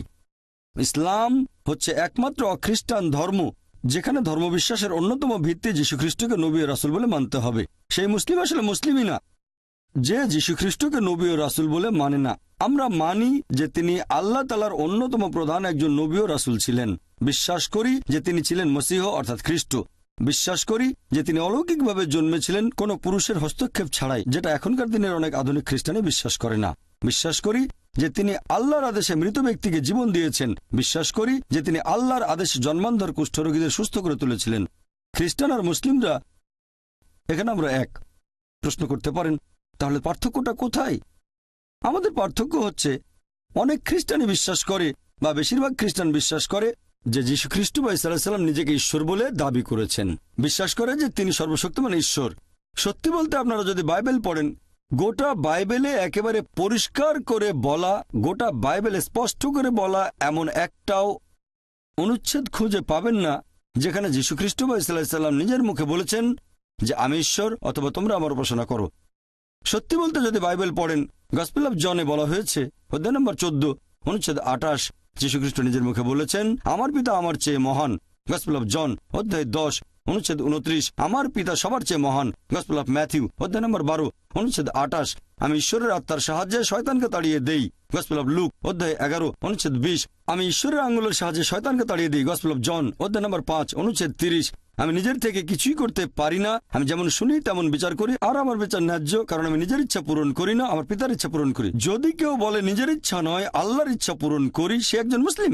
আমি আগে বলেছিলাম যে মুসলিম মানে যে আল্লাহর কাছে নিজের ইচ্ছাকে সমর্পণ করে, আর যিশু মানে ঈসা আলাইহিস সালাম বলেছেন আমার ইচ্ছা নয় পূরণ করি সর্বশক্তিমান ঈশ্বরের ইচ্ছা। তাহলে আরবিতে বললে তিনি একজন মুসলিম। সেজন্য আমি বলেছিলাম যে যীশু খ্রিস্ট হলেন আল্লাহ সুবহানাহু ওয়া তাআলার অন্যতম প্রধান একজন নবী ও রাসূল। এরপর যিশু আরো বলেছেন গসপেল অফ জন অধ্যায় নম্বর 14 অনুচ্ছেদ 24, তিনি বলেছেন তোমরা যে কথাগুলো শুনছো সেগুলো আমার নয়, বরং এগুলো পিতার যিনি আমাকে পাঠিয়েছেন। এরপর আছে গসপেল অফ জন অধ্যায় 17 অনুচ্ছেদ 3, যীশু খ্রিস্ট নিজের মুখে বলেছেন এই হলো অনন্ত জীবন, যাতে তোমরা জানতে পারো একমাত্র ঈশ্বরকে এবং যীশু খ্রিস্টকে যাকে তিনি পাঠিয়েছেন। এছাড়া পরিষ্কার বলা হয়েছে বুক অফ অ্যাক্টস অধ্যায় নম্বর 2 অনুচ্ছেদ 22, বলা হয়েছে হে ইসরায়েলবাসী মন দিয়ে শোনো, নাজারেত শহরের যিশু যে ঈশ্বর মনোনীত মানুষ তোমাদের মাঝে, সে অনেক অলৌকিক কাজ করবে, ঈশ্বর তাকে দিয়ে করাবেন আর তোমরা তার সাক্ষী থাকবে। ঈশ্বর মনোনীত একজন মানুষ তোমাদের মাঝে, সে অনেক অলৌকিক কাজ করবে, সেটা ঈশ্বর তাকে দিয়ে করাবেন, তোমরা তা সাক্ষী থাকবে। একবার যীশু খ্রিস্টকে প্রশ্ন করা হয়েছিল যে কোন আদেশটা প্রথমে মেনে চলবো। তিনি ঠিক সেই কথাটাই বলেছেন যেটা এর আগে বলেছিলেন মুসা আলাইহিসসালাম। এটা আছে গসপেল অফ মার্কে অধ্যায় নম্বর 12 অনুচ্ছেদ 29। যিশু আলাইহিসসালাম বলেছেন, Shama Israel adna haynu adna khad. শোনো হে ইসরায়েলবাসী, আমাদের প্রভু আমাদের ঈশ্বর কেবলমাত্র একজন। তাহলে যদি বাইবেল পড়েন আপনি খ্রিস্টান ধর্মের ঈশ্বরের ধারণাটা বুঝতে পারবেন, খ্রিস্টান ধর্মটাকেও সঠিকভাবে বুঝতে পারবেন। আসুন এবারে ইসলাম ধর্মে আল্লাহ ধারণা নিয়ে আলোচনা করি। আর ইসলাম ধর্মে আল্লাহ সুবহানাহু ওয়া তাআলার ধারণা সম্পর্কে সবচেয়ে সেরা যে উত্তরটা, সেটা পবিত্র কোরআনের সূরা ইখলাস। কোরআনের অধ্যায় নম্বর 112 আয়াত 1 থেকে 4 বলা হয়েছে, Kul huwallahu ahad. বলো তিনি আল্লাহ এক অদ্বিতীয়। Allahus samad. আল্লাহ তিনি সার্বভৌম চিরস্থায়ী। Lam yalid wa lam yulad. তিনি কাউকে জন্ম দেননি, কখনো জন্ম নেননি, Wa lam yakul lahu kufuwan ahad. তার সমতুল্য কিছুই নেই। এই হলো আল্লাহ সুবহানাহু ওয়া তাআলার 4 লাইনের সংজ্ঞা। যদি কেউ বলে যে অমুক জায়গায় অমুক লোক হচ্ছে ঈশ্বর, যদি কেউ এই 4টা পরীক্ষায় পাশ করে, আমরা মুসলিমরা আপত্তি ছাড়াই তাকে আল্লাহ বলে মেনে নিতে পারবো। 1 নম্বর হচ্ছে বলো তিনি আল্লাহ এক অদ্বিতীয়। 2 নম্বর তিনি হবেন সার্বভৌম চিরস্থায়ী। 3 নম্বর তিনি কাউকে জন্ম দেননি, কখনো জন্ম নেননি। 4 নম্বর সমগ্র বিশ্বজগতে তার সমতুল্য আর কেউ নেই। এই হলো আল্লাহ তাআলা 4 লাইনের সংজ্ঞা। এটাকে আমরা বলি ঈশ্বর তত্ত্বের লিটমাস টেস্ট অথবা ঈশ্বর তত্ত্বের কোষ্ঠী পাথর। আর পবিত্র কোরআন বলছে সূরা আনাম অধ্যায় নম্বর 6 আয়াত নম্বর 108 যে আল্লাহকে ছেড়ে যাদেরকে তারা উপাসনা করে তাদের তোমরা ভুল করেও গালি দিও না, কেননা তারা সীমালঙ্ঘন করে অজ্ঞানতা বশত আল্লাহ সুবহানাহু ওয়া তাআলাকেও গালি দেবে। কোরআন মুসলিমদের নিষেধ করেছে খারাপ কথা বলবে না, গালি দেবে না, বদনাম করবে না। আল্লাহকে ছেড়ে যাদেরকে অন্য মানুষেরা উপাসনা করে, বরং কোনো কিছু না বুঝে তারা আল্লাহকে গালি দেবে। তাহলে ইসলাম ধর্মে আল্লাহর ধারণা বুঝতে গেলে আপনাকে কোরআন পড়তে হবে। বর্তমানে দুর্ভাগ্যজনকভাবে ইসলাম ধর্ম সম্পর্কে মানুষের ভুল ধারণা সবচেয়ে বেশি। যে ধর্মটার ব্যাপারে মানুষের ভুল ধারণা সবচেয়ে বেশি সেটা হচ্ছে ইসলাম। আর ইসলাম সম্পর্কে এই ভুল ধারণা জন্মানোর অন্যতম একটা কারণ আমার মতে সেটা হচ্ছে মিডিয়া। বর্তমানে আপনারা আন্তর্জাতিক মিডিয়াতে দেখবেন ইসলামের নামে বিদ্বেষপূর্ণ মিথ্যা প্রচারণা করা হয়। আপনারা দেখবেন আন্তর্জাতিক খবরের কাগজ, আন্তর্জাতিক ম্যাগাজিন, রেডিও ব্রডকাস্ট স্টেশন, আন্তর্জাতিক স্যাটেলাইট চ্যানেল আর ইন্টারনেটে ইসলামের নামে ভুল আর মিথ্যে খবর প্রচার করা হয়। আর ইসলাম ধর্মে যে শব্দটা নিয়ে ভুল ধারণা সবচেয়ে বেশি সেটা হচ্ছে জিহাদ। এ ব্যাপারে শুধু যে মুসলিমরা ভুল জানে তা নয়, এখন মিডিয়ার কল্যাণে অমুসলিমরা এই ভুল ধারণা রপ্ত করেছে। এখনকার দিনে বেশিরভাগ মানুষ হোক মুসলিম বা অমুসলিম, তারা মনে করে যে যুদ্ধটা করছে যে কোনো মুসলিম যে কোনো কারণে, হতে পারে ব্যক্তিগত স্বার্থে, হতে পারে সুনামের জন্য, হতে পারে খ্যাতির জন্য, হতে পারে সম্মানের জন্য, অথবা কোনো দেশের জন্য, যে যুদ্ধটা করছে একজন মুসলিম সেটাকে বলা হচ্ছে জিহাদ। জিহাদ বলতে একজন মুসলিমের যে কোনো কারণে যুদ্ধ করাকে বোঝায় না। জিহাদ এর মূল আরবি শব্দ জাহাদা, যার মানে হচ্ছে চেষ্টা করা অথবা সংগ্রাম করা। ইসলামিক পরিভাষায় জিহাদ মানে চেষ্টা আর সংগ্রাম করা নিজের খারাপ আকাঙ্ক্ষার বিরুদ্ধে। জিহাদের আরেকটা মানে চেষ্টা আর সংগ্রাম করা সমাজকে উন্নত করার জন্য। আরও একটা মানে অত্যাচারের বিরুদ্ধে চেষ্টা আর সংগ্রাম করা। জিহাদের আরও একটা মানে আত্মরক্ষার জন্য চেষ্টা আর সংগ্রাম করা। তাহলে মূলত জিহাদ মানে চেষ্টা আর সংগ্রাম করা। একজন ছাত্র যদি পরীক্ষায় পাশ করার জন্য চেষ্টা আর সংগ্রাম করে, আরবিতে তাকে আমরা বলবো জিহাদ করছে। তাহলে জিহাদ শব্দের মানে চেষ্টা আর সংগ্রাম। বর্তমানে যারা প্রাচ্যের উপর বিশেষজ্ঞ তারা জিহাদ শব্দের অনুবাদ করেন পবিত্র যুদ্ধ। যদি পবিত্র যুদ্ধ শব্দের আরবি করেন সেটা হবে হারবুম মুকাদ্দাসা। আর এই হারবুম মুকাদ্দাসা শব্দটা কোরআনের কোথাও বলা হয়নি, নবী মুহাম্মদ সাল্লাল্লাহু আলাইহি সাল্লামের কোনো হাদিসেও বলা হয়নি। এই পবিত্র যুদ্ধ শব্দটা যদি আপনার ইতিহাস দেখেন, এটা প্রথম ব্যবহার হয়েছে ক্রুসেডকে বোঝাতে। এই ক্রুসেডাররা মানুষজনকে জোর জবরদস্তি করে খ্রিস্টান ধর্ম গ্রহণ করতে বাধ্য করত। আর দুর্ভাগ্যজনকভাবে এখন শব্দটা ব্যবহার হচ্ছে ইসলাম আর মুসলিমদের বোঝাতে। কোরআন একেবারে পরিষ্কার করে বলেছে, সূরা মাইদা অধ্যায় নম্বর 5 আয়াত নম্বর 32, যদি কেউ অন্য কোনো মানুষকে হত্যা করে, সেটা যদি হত্যার অপরাধ বা দেশে বিশৃঙ্খলা সৃষ্টির অপরাধে না হয়, তাহলে সে যেন পুরো মানব জাতিকে হত্যা করল। পবিত্র কোরআন বলছে, যদি কোনো মানুষ অন্য একজন নিরীহ মানুষকে হত্যা করে, হোক সে মুসলিম বা অমুসলিম, তাহলে সে যেন পুরো মানবজাতিকেই হত্যা করলো। আয়াতটাতে আরো বলা হয়েছে, যদি কেউ অন্য মানুষের জীবন বাঁচায়, হোক সে মুসলিম বা অমুসলিম, তাহলে সে যেন পুরো মানবজাতিরই জীবন বাঁচালো। কম্পারেটিভ রিলিজিয়নের একজন ছাত্র হিসেবে আমি পবিত্র কোরআন বাদে পৃথিবীর অন্য কোনো ধর্মগ্রন্থ দেখিনি যেখানে সন্ত্রাসের বিরুদ্ধে এত স্পষ্ট করে বলা হয়েছে, নিরীহ মানুষকে হত্যার বিরুদ্ধে বলা হয়েছে। যদি কোনো মানুষ অন্য কোনো নিরীহ মানুষকে হত্যা করে, হোক সে মুসলিম বা অমুসলিম, তাহলে সে যেন পুরো মানবজাতিকে হত্যা করলো। অন্য কোনো ধর্মগ্রন্থে আমি এরকম কোনো অনুচ্ছেদ দেখিনি। কোরআন বাদে আর কোনো ধর্মগ্রন্থে এভাবে সন্ত্রাসবাদকে নিষেধ করা হয়নি। বলা হয়েছে, যদি কোনো মানুষ অন্য মানুষের জীবন বাঁচায়, হোক মুসলিম বা অমুসলিম, তাহলে সে যেন পুরো মানবজাতির জীবন বাঁচালো। ইসলাম সব ধরনের সন্ত্রাসবাদের নিন্দা করে। ইসলাম ধর্ম যে কোনো নিরীহ মানুষ হত্যার নিন্দা করে। তাদের ধর্ম, বর্ণ, গোত্র যাই হোক না কেন, তারা যে দেশেরই নাগরিক হোক না কেন, সে যে ধর্মেরই অনুসারী হোক। ইসলাম আর আমি নিজেও সব ধরনের সন্ত্রাসবাদকে নিন্দা করি। এছাড়াও নিন্দা করি সেই 9/11কে, যেটা ঘটেছিল 2001 সালের 9 সেপ্টেম্বর নিউ ইয়র্কের টুইন টাওয়ারে আক্রমণ। সেখানে কয়েক হাজার নিরীহ মানুষ মারা গিয়েছিল। নিন্দা করি 7/7কে, 2005 সালের 7 জুলাই লন্ডনের বোমা বিস্ফোরণে প্রায় 50 জন নিরীহ মানুষ মারা গিয়েছিল। এছাড়াও নিন্দা করি সেই সিরিজ বোমা বিস্ফোরণকে যেটা ঘটেছিল বোম্বেতে 2006 সালের 11 জুলাই। সেখানে 180 জনের বেশি নিরীহ মানুষ মারা গিয়েছিল। আমি নিন্দা করি গুজরাটের সেই সাম্প্রদায়িক দাঙ্গাকে, যেটা ছিল পূর্ব পরিকল্পিত। এটা ঘটেছিল ভারতের গুজরাটে। সেখানে কয়েক হাজার নিরীহ মুসলিম নিহত হয়েছিল। আমি সব ধরনের সন্ত্রাসবাদের নিন্দা করি যেখানে নিরীহ মানুষকে হত্যা করা হয়, হোক তারা মুসলিম বা অমুসলিম। আর যে ধরনের সন্ত্রাসী কাজে নিরীহ মানুষ হত্যা করা হয় সেটা নিন্দা করতে হবেই। আত্মঘাতী বোমা হামলাকেও এখনকার দিনে গত কয়েক দশক ধরে দেখা যাচ্ছে যে একজন লোক তার শরীরে বোমা বাঁধল, তারপর গেল একটা মার্কেটে অথবা গেল রেল স্টেশনে বা রাস্তায়, তারপর নিজেকে বোমা দিয়ে উড়িয়ে দিল আর নিজের সাথে সাথে মেরে ফেলল আরও কিছু নিরীহ মানুষকে। এই কাজটা কোনো ধর্মই সমর্থন করবে না, বিশেষ করে ইসলাম। আত্মঘাতী বোমা হামলা যেখানে নিরীহ মানুষ মারা যায়, এটা ইসলামে পুরোপুরি নিষিদ্ধ।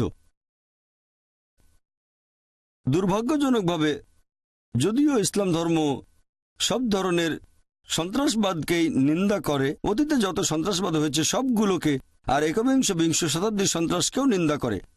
সন্ত্রাসকে নিন্দা করলেও দুর্ভাগ্যজনকভাবে বর্তমানে মিডিয়া প্রচার করে ইসলাম এমন একটা ধর্ম যেটা সন্ত্রাসবাদকে সমর্থন করে। প্রত্যেক সম্প্রদায়ে কিছু কুলাঙ্গার থাকে, আর আমিও এটা জানি যে মুসলিম সম্প্রদায়ের মধ্যেও কিছু কুলাঙ্গার আছে। মিডিয়া এখানে কি করে? মিডিয়া মুসলিমদের মধ্য থেকে সেই কুলাঙ্গারদের বেছে নেয় আর প্রচার করে যে এরাই হচ্ছে আদর্শ মুসলিম। এই মিথ্যা প্রচারের কারণে আমরা দেখি যে বেশিরভাগ মানুষ মনে করে ইসলাম সন্ত্রাসকে সমর্থন করে। কোরআন পড়লে দেখবেন, নবীর সহিহ হাদিস পড়লে দেখবেন, পৃথিবীর প্রধান ধর্মগুলোর মধ্যে ইসলাম ধর্ম সবচেয়ে সোচ্চার হয়ে নিরীহ মানুষ হত্যার প্রতিবাদ করেছে।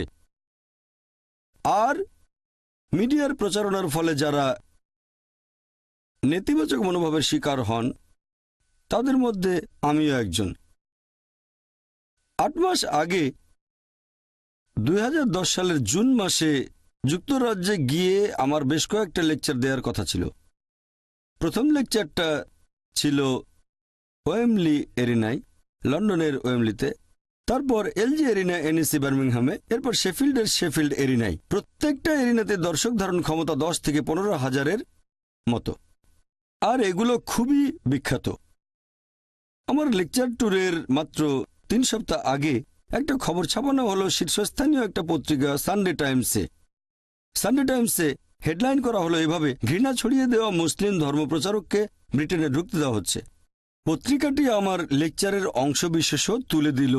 সেগুলো হয় প্রসঙ্গ ছাড়া উদ্ধৃতি, নয়তো ভুল বলা হয়েছে। আমাকে এমনভাবে তুলে ধরল যেন আমি ঘৃণা প্রচার করি আর সন্ত্রাসবাদকে সমর্থন করি। তার কয়েকদিন পরে সেই খবরটাকে তুলে নিয়ে আবার ছাপানো হলো যুক্তরাজ্যের অনেকগুলো খবরের কাগজে। শুধুমাত্র যুক্তরাজ্যের কাগজে নয়, আন্তর্জাতিক বিভিন্ন খবরের কাগজে ছাপানো হলো, যেমন ভারতেও। দুর্ভাগ্যজনকভাবে পত্রিকায় এই খবরগুলো দেখে যুক্তরাজ্যের হোম সেক্রেটারি টেরেসা মে আমার বিরুদ্ধে একটা এক্সক্লুশন অর্ডার পাশ করলেন 2010 সালের 16 জুন। তিনি পত্রিকায় খবরটা পড়েছেন আর ইউটিউবে কিছু ভিডিও ক্লিপ দেখেছেন, আর এই ভিডিওগুলোতে প্রসঙ্গটা বাদ দেওয়া হয়েছে। এছাড়াও সেই ভিডিওতে অনেক কিছু এডিট করা হয়েছে। এই ইউটিউব ক্লিপ আর পত্রিকার খবরের ভিত্তিতে যুক্তরাজ্যের হোম সেক্রেটারি 2010 সালের 16 জুন আমার বিরুদ্ধে এক্সক্লুশন অর্ডার পাশ করলেন। এর পরের দিন 17 জুন ব্রিটেনের ডেপুটি হাইকমিশনার বোম্বে 17 জুন তিনি আমার ভিসাকে বাতিল করে দিলেন। আমি যুক্তরাজ্যের 5 বছরের মাল্টিপল এন্ট্রি ভিসা পেয়েছিলাম। ইস্যু করা হয়েছিল 2008 সালের 15 জুলাই, মেয়াদ ছিল 2013 সালের 15 জুলাই পর্যন্ত। গত 20 বছর ধরে আমি যুক্তরাজ্যে আসা যাওয়া করছি। এমনিতেও এখানে এসেছি, লেকচার দিতেও বেশ কয়েকবার এসেছি। আমার কাছে 5 বছরের মাল্টিপল ভিসা ছিল, যেটা দিয়ে আমি আগেও 2 বার এসেছি, 2008 এবং 2009। কোনোরকম শুনানি ছাড়াই ভিসাটা বাতিল করা হলো। আমার মতে এটা মত প্রকাশের স্বাধীনতা আর মানবাধিকারের উপর একটা আক্রমণ ছাড়া কিছুই নয়। চার্লস ফার, যিনি সে সময় office for security and counter টেররিজমের ডিরেক্টর ছিলেন, তিনি এই এক্সক্লুশন অর্ডারের পক্ষে ছিলেন না। তিনি চেয়েছিলেন যেন আমি সেই মুসলিমদের কাছে পৌঁছাতে পারি যাদের কাছে তার মতে সরকার পৌঁছাতে পারছে না। তবে হোম সেক্রেটারি তার সবচেয়ে অভিজ্ঞ উপদেষ্টার কথাগুলো শুনলেন না। তিনি এক্সক্লুশন অর্ডারটা পাশ করালেন, আর এই কয়েক সপ্তাহ পরে তিনি চার্লস ফারের অধীনে একজন উপদেষ্টাকে বরখাস্ত করে দিলেন, যিনি আমাকে সমর্থন করেছিলেন। আমি ব্যক্তিগতভাবে রাজনৈতিক নিয়মকানুনের চেয়ে বিচার বিভাগের উপর বেশি ভরসা করি আমাদের দেশ ভারতে, পাশাপাশি যুক্তরাজ্যেও। আমরা জুডিশিয়াল রিভিউয়ের জন্য ব্যাপারটা নিয়ে হাইকোর্টে গেলাম। যদিও হোম সেক্রেটারি বলেছেন মানবাধিকারের ক্ষেত্রে আমি মামলা করতে পারবো না, কারণ আমি যুক্তরাজ্যের নাগরিক নই। জাস্টিস ট্যানস্টন বললেন, রিভিউ করার পরে তিনি বললেন যে আমি মামলা করতে পারি। তিনি একটা জাজমেন্ট পাশ করালেন আর বললেন যে হোম সেক্রেটারির প্রথম 3টি সিদ্ধান্ত, একটা 16 জুনে, একটা 17 জুনে আর একটা 27 জুনে, এর সবগুলোই আইন বহির্ভূত। তবে এরপরে 2010 সালের আগস্ট মাসে তারা আরো বাড়তি কিছু তথ্য দিল। তখন তিনি বললেন এটা আইনসম্মত। ব্যাপারটা ঠিক যুক্তিসঙ্গত না। বিচার বিভাগের উপর আমার আস্থা আছে। আমরা একটা আপিল ফাইল করেছি হাইকোর্টের এই রায়ের বিরুদ্ধে, আর আমি বিশ্বাস করি যে ইনশাল্লাহ খুব শিগগিরই এই এক্সক্লুশন অর্ডারটা বাতিল করা হবে কোর্ট অফ আপিলে। আশা করছি যে ভবিষ্যতে একদিন হোম সেক্রেটারি টেরেসা মের সাথে আমি সাক্ষাৎ করব সামনাসামনি, আর তাকে ইসলাম ধর্মের শান্তির বাণীগুলো শোনাবো। আমার লেকচার আর ইসলাম সম্পর্কে কোনো ভুল ধারণা থাকলে সেটাও দূর করে দেব। আমি ব্যক্তিগতভাবে চেয়েছিলাম যে সশরীরে অক্সফোর্ড ইউনিয়নে এসে এই লেকচারটা দেব, তারপর সরাসরি প্রশ্নোত্তর পর্ব স্যাটেলাইটের মাধ্যমে না। গত মাসে আমি ফ্রান্সে গিয়েছিলাম, ফ্রান্সের প্যারিসে। সেখানে বোর্ড মিটিং করেছিলাম আমাদের ট্রাস্টের ইসলামিক রিসার্চ ফাউন্ডেশন ইন্টারন্যাশনাল, যার হেড অফিস যুক্তরাজ্যে। এছাড়াও আছে ইউনিভার্সাল ব্রডকাস্ট লিমিটেড। যেহেতু যুক্তরাজ্যে যেতে পারছি না, তাই বোর্ডের সদস্যদের আসতে বললাম প্যারিসে। আর খুবই অবাক হলাম, এমনিতে সবাই মনে করে যে ইসলামের প্রতি যুক্তরাজ্যের চেয়ে ফ্রান্সের মনোভাব বেশি কঠোর, কিন্তু যখন ভিসার জন্য আবেদন করলাম পেয়ে গেলাম মাত্র 1 ঘন্টায়। আমরা সেখানে বোর্ড মিটিং করলাম, যুক্তরাজ্যেই করতে চেয়েছিলাম, পারিনি সেই এক্সক্লুশন অর্ডারের জন্য। আমি আশা করছি কোর্ট অফ আপিল খুব শিগগিরই এটাকে বাতিল করবে।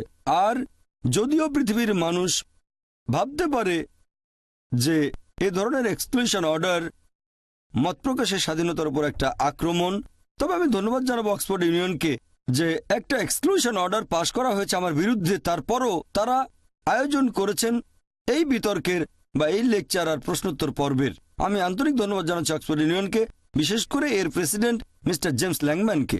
এই অনুষ্ঠানের আয়োজন করে তিনি যথেষ্ট সাহসের পরিচয় দিয়েছেন। আমার কথাগুলোর সাথে অক্সফোর্ড ইউনিয়ন একমত হতে পারে, নাও পারে। আমার কথাগুলো পছন্দ করতে পারে নাও করতে পারে। আমি প্রশংসা করছি যে তারা মত প্রকাশের স্বাধীনতাকে যথেষ্ট গুরুত্ব দেয়। আমার লেকচার শেষ করার আগে আরেকটা কথা বলি, শান্তি হলো মানুষের সমস্যাগুলোর একমাত্র সমাধান। এই পৃথিবীর অনেক দেশেই আর্মি আছে, মিলিটারি আছে, তাদের আছে নেভি, আছে বিমান বাহিনী। অনেক দেশের আছে ভয়াবহ সব মারণাস্ত্র, অনেকের আছে পারমাণবিক অস্ত্র। বিশ্বাস করেন, এগুলো দিয়ে মানুষের সমস্যাগুলোর সমাধান করা যাবে না। আমার মত অনুযায়ী একমাত্র সমাধান মানুষ জাতির সমস্যাগুলোর, সেটা শান্তি। পার্থক্য থাকতেই পারে, পার্থক্য থাকবে কালচারে, পার্থক্য থাকবে আমাদের ভাষায়, পার্থক্য গায়ের রঙে, পার্থক্য সমাজ ব্যবস্থায়। আমাদের মধ্যে যতই পার্থক্য থাকুক, আমাদের সবচেয়ে বড় যে মিলটা, সেটা হচ্ছে আমরা সবাই শান্তি চাই। আমার মত অনুযায়ী শান্তি হচ্ছে মানুষ জাতির সমস্যাগুলোর একমাত্র সমাধান। আমার লেকচারে শুরুতে বলেছিলাম, ইসলাম এর মূল আরবি শব্দটা সালাম, যার মানে হচ্ছে শান্তি।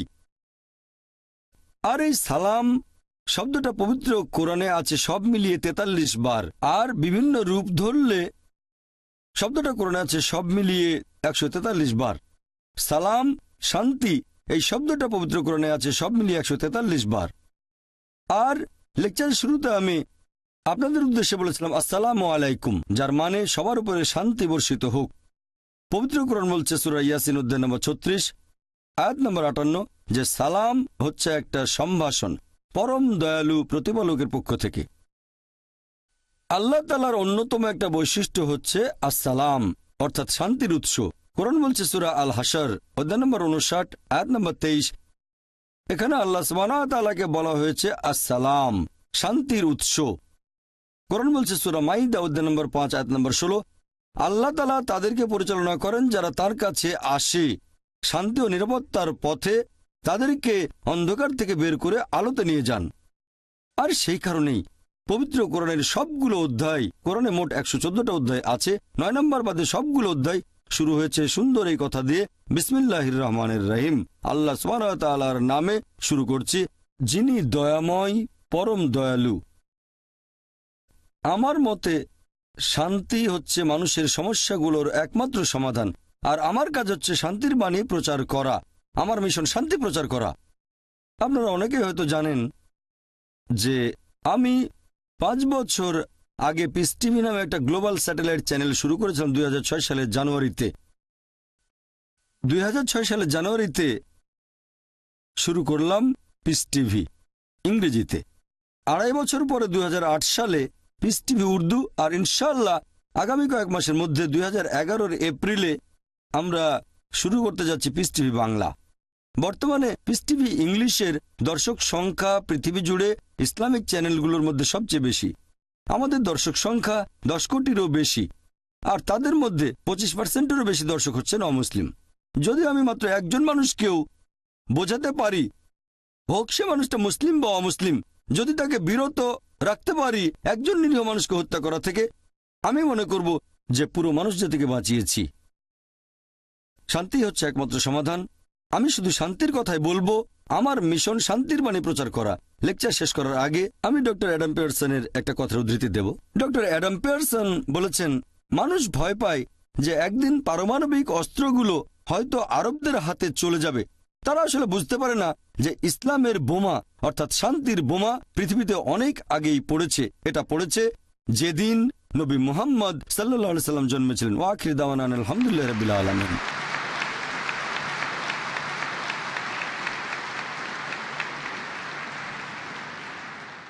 লেডিস অ্যান্ড জেন্টলম্যান, আপনারা যারা প্রশ্ন করতে চান তারা হাত তুলে আমাকে জানাবেন ডক্টর নায়েককে প্রশ্ন করার জন্য। এখানে আমাদের নিয়মটা হবে এরকম, আপনারা হাত তুলে আমাকে জানাবেন, তারপর আপনারা পোডিয়ামের উপর মাইক্রোফোনের সামনে দাঁড়াবেন, একবারে 5 জন করে। প্রশ্ন করার সময় পোডিয়ামে দাঁড়াবেন, আর উত্তর শেষ না হওয়া পর্যন্ত দয়া করে সেখানেই আপনারা থাকবেন। তারপর আপনার সিটে চলে যাবেন। তাহলে প্রথম প্রশ্ন এদিক থেকে, তারপর এদিকে, তারপর ওপাশে, এভাবে প্রশ্ন করা চলতে থাকবে। হাত তুলে আমাকে জানাবেন, উত্তর শেষ হলে সিটে বসে পড়বেন। ডক্টর নায়েক, আপনার লেকচারের জন্য অনেক ধন্যবাদ। আমার প্রশ্নটা হলো, আপনি বলেছেন আপনি শান্তি প্রচার করেন, আপনি ইসলাম ধর্মের শান্তির ধারণাটা খুব সুন্দরভাবে বললেন। আপনার মাইক্রোফোনের সামনে লেখা আছে পিস, তার মানে শান্তি। আমিও আপনার সাথে অনেক বিষয়ে একমত। আমার প্রশ্ন হচ্ছে, তারপরেও কেন আপনার কথাগুলোকে বিতর্কিত হিসেবে দেখা হয়? ইসলামিক বিশ্বে বিভিন্ন মুসলিম বিশেষজ্ঞগণ তারা আপনার কথাগুলোকে ভুল বলে মনে করেন। এরকম হওয়ার কারণটা কি? আপনি বললেন যে হোম সেক্রেটারি আপনাকে যুক্তরাজ্যে নিষিদ্ধ করেছেন মিডিয়ার ষড়যন্ত্রের কারণে। তারপরেও অনেকেই কেন আপনার কথাগুলোকে অপছন্দ করে? ভাই, খুব সুন্দর প্রশ্ন করেছেন। আমি যদি শান্তির বাণী প্রচার করি, শান্তি প্রচার করি, তারপরও অনেকে আমার বিরুদ্ধে, মুসলিম আছে, অমুসলিম আছে, যুক্তরাজ্যের হোম সেক্রেটারি। ভাই, আপনাকে বুঝতে হবে, যখন কেউ জনপ্রিয় হয়ে যায় তখন অবশ্যই তার বিরুদ্ধে কিছু লোক থাকবে। সেই জনপ্রিয় মানুষটা ভালো কাজ করতে পারে, খারাপ কাজও করতে পারে। আমি আপনাকে একটা সুন্দর উদাহরণ দিচ্ছি। বর্তমানে মাইকেল এইচ হার্ট নামে একজন লেখক, তিনি একটা বই লিখেছেন, পৃথিবীর ইতিহাসে প্রভাবশালী 100 জন মানুষ। তিনি খ্রিস্টান হলেও তালিকায় 1 নম্বরে রেখেছেন সবচেয়ে প্রভাবশালী মানুষ নবী মুহাম্মদ সাল্লাল্লাহু আলাইহি সাল্লামকে। এমনিতেও দেখবেন যে মুসলিমরা তাদের নবীকে ইতিহাসের সবচেয়ে গুরুত্বপূর্ণ আর প্রভাবশালী মানুষ বলে মনে করে থাকে। অনেক অমুসলিমও ব্যাপারটাকে এভাবেই দেখে থাকে। তবে যদি ভালো করে দেখেন যে এই পৃথিবীতে যে মানুষটার বিরুদ্ধে সবচেয়ে বেশি বই লেখা হয়েছে তিনিও নবী মুহাম্মদ সাল্লাল্লাহু আলাইহি সাল্লাম। সেই বইটাতে তালিকায় 2 নম্বরে আছেন স্যার আইজ্যাক নিউটন। তিনি আসলে সব মানুষের কাছে সেভাবে পরিচিত নন, তিনি ছিলেন বিজ্ঞানী। সেই তালিকায় 3 নম্বরে আছেন যীশু খ্রিস্ট বা ঈসা আলাইহিস সালাম। খেয়াল করলে এটাও দেখবেন, পৃথিবীর ইতিহাসে যার বিরুদ্ধে দ্বিতীয় সর্বোচ্চ বই লেখা হয়েছে তিনি হলেন যীশু খ্রিস্ট বা ঈসা আলাইহিস সালাম। এই বইগুলো দেখে আমি কি এমন সিদ্ধান্ত নেব যে নবী মুহাম্মদ সাল্লাল্লাহু আলাইহি ওয়াসাল্লাম এবং যীশু খ্রিস্ট বা ঈসা আলাইহিস সালাম তারা ভালো মানুষ ছিলেন না? আপনাকে বুঝতে হবে, যখন কেউ জনপ্রিয় হয়ে যায় অবশ্যই তার বিরুদ্ধে কিছু লোক দাঁড়িয়ে যাবে। আর যুক্তরাজ্যের হোম ডিপার্টমেন্টের কথা অনুযায়ী 2009 সালে আমি যখন এসেছিলাম এখানে, একটা বিশ্বস্ত সূত্রে আমি জেনেছিলাম যুক্তরাজ্যের হোম ডিপার্টমেন্টের তথ্য অনুযায়ী পৃথিবীতে সবচেয়ে জনপ্রিয় ইসলামিক স্যাটেলাইট চ্যানেল হচ্ছে পিস টিভি। আর যুক্তরাজ্যের সবচেয়ে বেশি যে ইসলামিক স্যাটেলাইট চ্যানেল দেখা হয় সেটাও পিস টিভি। শুধুমাত্র মুসলিমরা যে দেখে তা নয়, অনেক অমুসলিমও পিস টিভি দেখে। এই রিপোর্টই বলছে পৃথিবীতে সবচেয়ে জনপ্রিয় ইসলামিক বক্তা হলেন ডক্টর জাকির নায়েক, আর যুক্তরাজ্যের সবচেয়ে জনপ্রিয় ইসলামিক বক্তাও ডক্টর জাকির নায়েক। এই কারণে হোম ডিপার্টমেন্ট আমাকে অনুরোধ করেছিল যে আমি সেই মুসলিমদের কাছে পৌঁছাতে পারবো কি না যাদের কাছে ইউকে সরকার পৌঁছাতে পারছে না। তবে এখন সরকার পরিবর্তন হয়েছে আর আমার মনে হয় এটা আসলে একটা রাজনৈতিক পদক্ষেপ, কোনো আইনি পদক্ষেপ নয়। আর হয়তো তারা চেয়েছিল জনপ্রিয় কাউকে, যাতে সবাইকে জানাতে পারে আমরা মুসলিমদের বিরুদ্ধে খুব কঠোর। আর আমার মতামত জানতে চাইলে বলবো, আমি রাজনৈতিক নেতাদের চেয়ে বিচার বিভাগের উপর বেশি ভরসা করে থাকি। আমার মতে এরকম হয়েছে জনপ্রিয়তার কারণেই, আর এটা আসলে একটা রাজনৈতিক সিদ্ধান্ত, আইনি সিদ্ধান্ত নয়। আর ইনশাল্লাহ আল্লাহ তাআলা চাইলে এই এক্সক্লুশন অর্ডারটাকে বাতিল করবে কোর্ট অব আপিল। আশা করি উত্তরটা পেয়েছেন। ধন্যবাদ। আমার নাম মিলিয়াস প্যালিওলাস, পেশায় একজন আইনজীবী, ঐতিহাসিক এবং ধর্ম বিশেষজ্ঞ। আপনি খুব সুন্দরভাবে ইসলাম এবং কোরআনের বিভিন্ন বিষয় ব্যাখ্যা করলেন। তবে ইহুদি ধর্ম, খ্রিস্টান ধর্ম আর ইসলাম, এই সবগুলো ধর্মই ইব্রাহিমের ধর্মবিশ্বাস। একজন ইহুদিও প্রায় একই রকম কথা বলতে পারবে। আপনি যেসব কথাগুলো বলেছেন উদ্ধৃতি দিতে পারবে কোরআন থেকে, উদ্ধৃতি দেবে তাওরাত এবং তালমুদ থেকে। একজন খ্রিস্টানও আপনার মতোই কথাগুলো বলতে পারবে বাইবেলের ওল্ড টেস্টামেন্ট আর নিউ টেস্টামেন্টের উদ্ধৃতি দিয়ে। আর আমি ঠিক জানি না যে আমরা এভাবে কথাটা বলতে পারি কিনা যে একটা ধর্ম অন্য আরেকটা ধর্মের চাইতে বেশি উন্নত আর সত্যি, আর অন্যান্য ধর্মগুলা মিথ্যা। এভাবে বোধহয় বলতে পারি না। এটার ফলাফল কি হতে পারে? এসব কারণেই একসময় ক্রুসেড হয়েছিল। ইতিহাস বলছে। আপনি সুবিচার আর শান্তির কথা বললেন। পবিত্র বাইবেলেও এই সুবিচার আর শান্তির কথাই অনেক বেশি বলা হয়েছে, অনেক বেশিবার বলা হয়েছে, পবিত্র আত্মার চাইতে অনেক বেশি। আর খ্রিস্টান ধর্মের অনুসারীরাও অনেক শান্তিপ্রিয়। 313 খ্রিস্টাব্দে রোমান সম্রাট তাদের সমর্থন করেন। এখন আপনার কথাগুলোর সাথে ইহুদি বা খ্রিস্টান ধর্মের কথার পার্থক্যটা কি আর তার ফলাফল কি হতে পারে? ভাই খুব সুন্দর প্রশ্ন করেছেন। আমি আপনার সঙ্গে একমত। যদি ইহুদিদের ধর্মগ্রন্থ পড়ে দেখেন, খ্রিস্টান ধর্মগ্রন্থ, সেখানেও দেখবেন শান্তির কথা আছে। আমি আমার কোনো লেকচারে এরকম কথা কখনোই বলিনি যে অমুক ধর্মটা শান্তির বিরুদ্ধে অথবা অমুক ধর্মটা সন্ত্রাসবাদকে সমর্থন করে। আমি বলেছি সবগুলো ধর্মই সন্ত্রাসবাদের বিরুদ্ধে। আমি আমার লেকচারে আরেকটা কথাও বলেছিলাম যে কোরআনের একটা আয়াত সূরা মাইদা অধ্যায় 5 আয়াত 32, এই আয়াতটা খুব জোরালোভাবে বলছে। আমি অন্য কোনো ধর্মগ্রন্থে এরকম কোনো কথা দেখিনি, কারণ আমি কম্পারেটিভ রিলিজনের ছাত্র। আয়াতটা বলছে যদি আপনি একজন নিরীহ মানুষকে হত্যা করেন তাহলে আপনি যেন পুরো মানুষ জাতিকে হত্যা করলেন, আর যদি একজন নিরীহ মানুষের জীবন বাঁচান তাহলে যেন পুরো মানুষ জাতিকে বাঁচালেন। এটা মাত্র একটা আয়াত। তবে সাধারণভাবে আমি একমত যে বেশিরভাগ ধর্ম, প্রায় সবগুলোই শান্তির বাণী প্রচার করে। এই কারণে যীশু খ্রিস্ট বা ঈসা আলাইহিস সালাম বলেছিলেন, নিউ টেস্টামেন্টের গসপেল অফ লুক অধ্যায় নম্বর 24 অনুচ্ছেদ 36, তিনি উপরের ঘরে গিয়ে তাঁর শিষ্যদের উদ্দেশ্যে বলে উঠলেন সালাম আলাইকুম। এটার মানেও একই, তোমাদের উপর শান্তি বর্ষিত হোক হিব্রুতে। তাহলে দেখা যাচ্ছে যীশু খ্রিস্ট বা ঈসা আলাইহিস সালামও সম্ভাষণ করতে গিয়ে বললেন সালাম আলাইকুম, আর এই কথাটাকে যদি আরবি করানো হবে আসসালামু আলাইকুম, শান্তি বর্ষিত হোক। আপনি বললেন একটা ধর্ম আরেকটা ধর্মের চেয়ে উন্নত নয়। আমার মতে আমি বিশ্বাস করি আল্লাহ মাত্র একটাই ধর্ম পাঠিয়েছেন, তিনি অনেকগুলো ধর্ম পাঠাননি। পবিত্র কোরআন বলছে যে আল্লাহ মানুষ জাতিকে বিভক্ত করেছেন বিভিন্ন গোত্রে, বিভিন্ন বর্ণে, বিভিন্ন ভাষায়, যাতে একে অন্যের সাথে পরিচিত হতে পারে, এজন্য না যাকে অন্যকে ঘৃণা করবে। একমাত্র আল্লাহ তাআলা যে ধর্মটা পাঠিয়েছেন সব নবী রাসূলগণের কাছে, হোক তিনি মুসা অথবা হোক যিশু বা ঈসা আলাইহিস সালাম, মুসা আলাইহিস সালাম, মুহাম্মদ সাল্লাল্লাহু আলাইহি সাল্লাম, সেটা হচ্ছে আল্লাহর কাছে নিজের ইচ্ছাকে সমর্পণ করা। আর আমি বিশ্বাস করি যে নবী রাসূলগণ সবাই, যেমন ধরেন আদম, নূহ, মুসা, যিশু, মুহাম্মদ, তারা সবাই শান্তিতে থাকুন, তারা সবাই একটা ধর্মই প্রচার করেছেন, এক আল্লাহকে বিশ্বাস করা আর তার ইবাদত করা, আল্লাহ তাআলার কাছে নিজের ইচ্ছাকে সম্পূর্ণভাবে সমর্পণ করা। আশা করি উত্তরটা পেয়েছেন। গুড আফটারনুন, আমার নাম এজি ওসপ্রি, আমি অক্সফোর্ড ইউনিয়নের সেক্রেটারি। আমি একটা ছোট প্রশ্ন করব। আপনি বললেন যে হিজাব মহিলাদেরকে নিরাপত্তা দিবে। আমার মতে এই হিজাব অবশ্যই তাদের ছোট করে। যদি কোনো মহিলা এভাবে চিন্তা করে, এটার উত্তরে কি বলবেন? আপনার প্রশ্নটা যেন কি? আপনি আপনার লেকচারে হিজাবের কথা বললেন যে এটা নাকি মহিলাদের নিরাপত্তা দেবে। এখন একজন মহিলা যদি হিজাব পরার সিদ্ধান্ত নেয়, সেখানে তাহলে সে মহিলাকে ছোট করা হচ্ছে। বোন সুন্দর প্রশ্ন করেছেন। আমি বলেছিলাম যে মহিলারা হিজাব পালন করবে। এখন হিজাব পালনের সিদ্ধান্ত নিয়ে মহিলারা তো নিজেকে ছোট করছে, এটা তাদের নিচু করছে। পবিত্র কোরআন পড়লে দেখবেন কোরআন এবং ইসলাম এই হিজাবের বিধান দিয়েছে। তার মানে মহিলারা শরীর ঢেকে রাখবে, যে অংশটা দেখা যাবে সেটা হচ্ছে মুখ আর কবজি পর্যন্ত হাত। এটা করা হচ্ছে শালীনতার জন্য। আর এই কথাটা যে শুধু কোরআনে বলা হয়েছে তা নয়, এই কথাটা বলা হয়েছে বাইবেলেও। বাইবেল পড়লে দেখবেন 1 তিমথি অধ্যায় নম্বর 2 অনুচ্ছেদ 9 বলা হয়েছে যে মহিলারা শালীনতার সাথে তাদের পোশাক পরবে, তাদের পোশাক হবে ভদ্র এবং তারা চুলে বড় খোপা করবে না, চুলে স্বর্ণ বা মুক্তা দেবে না। এরপর আরো বলা হয়েছে 1 করিন্থিয়ান্স অধ্যায় নম্বর 11 অনুচ্ছেদ 5 ও 6, যে মহিলা মাথা ঢেকে রাখে না সে নিজেকে অসম্মান করে, তার চুল কেটে দেওয়া উচিত। আমি এটার সঙ্গে একমত নই, এখানে বাইবেলের উদ্ধৃতি দিচ্ছি। একইভাবে বেদ পড়লে দেখবেন বলা হয়েছে মহিলারা মাথা ঢেকে রাখবে। তাহলে সবগুলো ধর্মগ্রন্থই বলছে যে মহিলারা কাপড় দিয়ে মাথা ঢাকবে।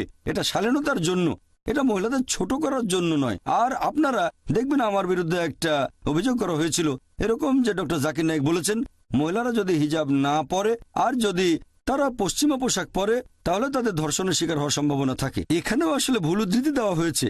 আমি বলেছিলাম যে মহিলারা খোলামেলা পোশাক পরলে ধর্ষিত হওয়ার সম্ভাবনা বেশি থাকে। আমি আরেকটা কথা বলি যে সানডে টাইমস পত্রিকা, যে পত্রিকা আমার বিরুদ্ধে খবর ছেপেছিল 1 বছর আগে 2009 সালে মার্চ মাসের 9 তারিখে সানডে টাইমসে এটা ছাপা হয়েছিল যে ব্রিটেনে প্রতি 7 জনে 1 জন মনে করে যেসব মহিলারা খোলামেলা পোশাক পরে তাদের আঘাত করা উচিত। দুঃখিত, আমি এটার সঙ্গে একমত নই।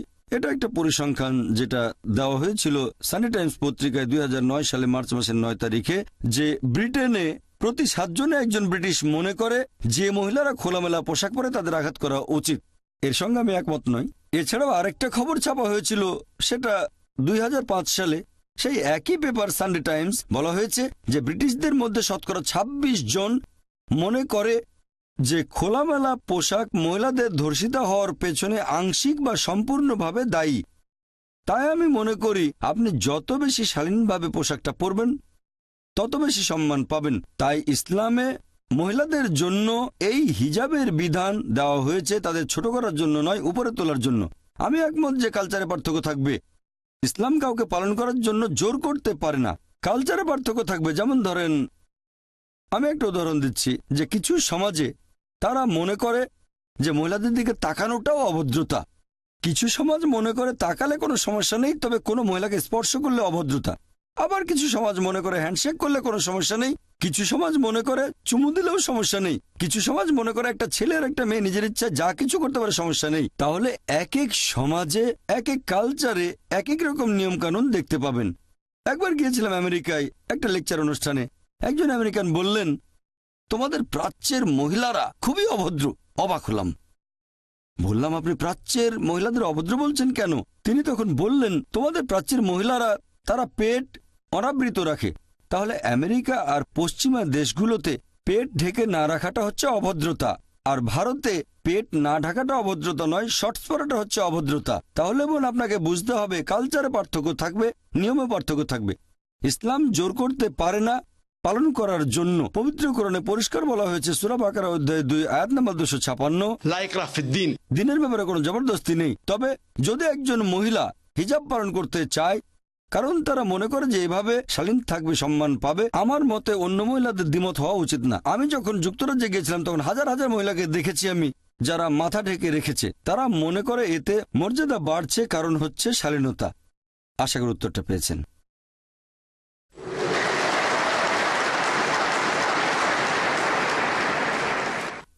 Good evening doctor Zakir Naik. আমার নাম ডক্টর রামসি, অক্সফোর্ড থেকে, ইউনিভার্সাল পিস অর্গানাইজেশনের অ্যাম্বাসেডর। এছাড়াও আমি মুসলিম কাউন্সিল অব ব্রিটেনের একজন সদস্য।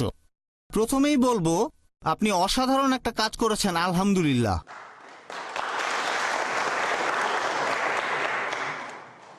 এবারে আমার প্রশ্নটা, ডক্টর জাকির নায়েক, ইসলাম সম্পর্কে ভীতি, এটাকে আপনি কি স্বাভাবিক কোনো ঘটনা বলবেন?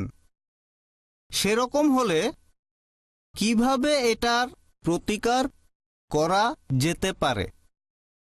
এখানে মুসলিম সম্প্রদায়কে কি কোনো প্রকার দায়িত্ব পালন করতে হবে, নাকি সামগ্রিকভাবে সেই সমাজকে চেষ্টা করতে হবে এই ভীতিটাকে কোনোভাবে কাটানোর? আমার মতে সব ধরনের ভয় তৈরি হয় যখন দেখা যায় জিনিসটা আমাদের অজানা অচেনা। ধন্যবাদ ভাই, খুব সুন্দর প্রশ্ন করেছেন যে ইসলাম সম্পর্কে ভীতিটা কি স্বাভাবিক ঘটনা, কিভাবে প্রতিকার করা যায়। এখানে কি মুসলিম সম্প্রদায়কে সেই দায়িত্ব পালন করতে হবে? হ্যাঁ, ইসলাম সম্পর্কে ভীতি আছে, এমনকি এই ২০ শতাব্দীতেও। আর আমি আমার লেকচারে বলেছিলাম, আমার মতে ইসলাম সম্পর্কে এই ভীতির অন্যতম একটা কারণ হচ্ছে এই মিডিয়া। এছাড়াও লেকচারে বলেছিলাম যে ইসলাম ধর্ম সম্পর্কে মিডিয়া বেশ কিছু ভুল ধারণা প্রচার করে থাকে। আমি এ ব্যাপারে একমত যে এখানে আমাদের মুসলিমদের দায়িত্ব হচ্ছে আমরা ইসলামের সত্যের বাণী প্রচার করব। আমি জানি মুসলিমদের মধ্যেও কিছু কুলাঙ্গার আছে। আমি বলছি না যে মুসলিমরা সবাই 100% ধার্মিক, সবাই ভালো। সব সম্প্রদায়ের ভেতরে কুলাঙ্গার আছে, মুসলিমদের ভেতরেও। মিডিয়া এখানে কি করে, তারা মুসলিম সম্প্রদায় থেকে এই কুলাঙ্গারদের বেছে নেয় আর প্রচার করে যে এরাই হচ্ছে আদর্শ মুসলিম। আমাদের যেটা করতে হবে, আমরা প্রচার করব কোরআনের সঠিক শিক্ষাটা আর নবী মুহাম্মদ সাল্লাল্লাহু আলাইহি ওয়াসাল্লামের হাদিসগুলো। আর যদি কোনো মুসলিম এমন কোনো কাজ করে যেটা ইসলাম ধর্মের বিরুদ্ধে যায়, সেটা যদি সন্ত্রাসবাদ হয়ে থাকে, যদি নিরীহ মানুষকে মারা হয়, তাহলে আমাদের মুসলিমদের দায়িত্ব এই সব লোকদের জানানো যে এটা হচ্ছে হারাম। কিছু মানুষ ভুল পথে পরিচালিত হয়েছে আর তাদের ব্রেন ওয়াশ করা হয়েছে, তাই তারা বলে যে নিরীহ মানুষ হত্যা করাটা ইসলামের একটা অংশ, এজন্য পুরস্কার পাবেন। আমাদের দায়িত্ব হবে মূলধারার মুসলিম হিসেবে ইসলামের সঠিক আর সত্যের বাণী প্রচার করা আর এই সব মুসলিমদের ভুল পথে যেতে না দেওয়া। এটা 1 নম্বর পয়েন্ট। 2 নম্বর পয়েন্ট, আমাদের দায়িত্ব হবে যে দেশে বাস করি সে দেশে সরকারকে এটা জানানো যে ইসলাম একটা শান্তির ধর্ম আর আমি বিশ্বাস করি যে মুসলিমরা হবে সমাধানের একটা অংশ, কোনো সমস্যার অংশ নয়। সরকারের এটা ভাবা ঠিক হবে না যে মুসলিমরা সমস্যার একটা অংশ, ভাবা উচিত যে মুসলিমরা সমাধানের একটা অংশ। এই একই পরামর্শ আমি ভারতের পুলিশকেও দিয়েছি, আর বোম্বের পুলিশ সদস্যদের সাথে প্রায় দেখা সাক্ষাৎ হয়। আমি তাদের বলি যে মুসলিমদের ব্যাপারে আপনারা বিশ্বাস করতে পারেন। সবচেয়ে ভালো হয় যদি কথাবার্তা বলেন। আমি বিভিন্ন দেশের পুলিশ অফিসারদের সাথে কথা বলেছি। আমরা চেষ্টা করব বিভিন্ন প্রশ্নের উত্তরগুলো দিতে, ভুল ধারণাগুলো তাদের কাছ থেকে দূর করে দিতে, আর প্রমাণ করব যে ইসলাম আসলে একটা সহনশীল ধর্ম, এটা শান্তির ধর্ম। আর আপনি যদি ইসলামের শিক্ষাগুলো জানেন তাহলে আপনি তাকে কখনোই ভয় পাবেন না যে সত্যিকারের মুসলিম। আমি মুসলিম সম্প্রদায়ের কুলাঙ্গাদের কথা বলছি না। আশা করি উত্তরটা পেয়েছেন।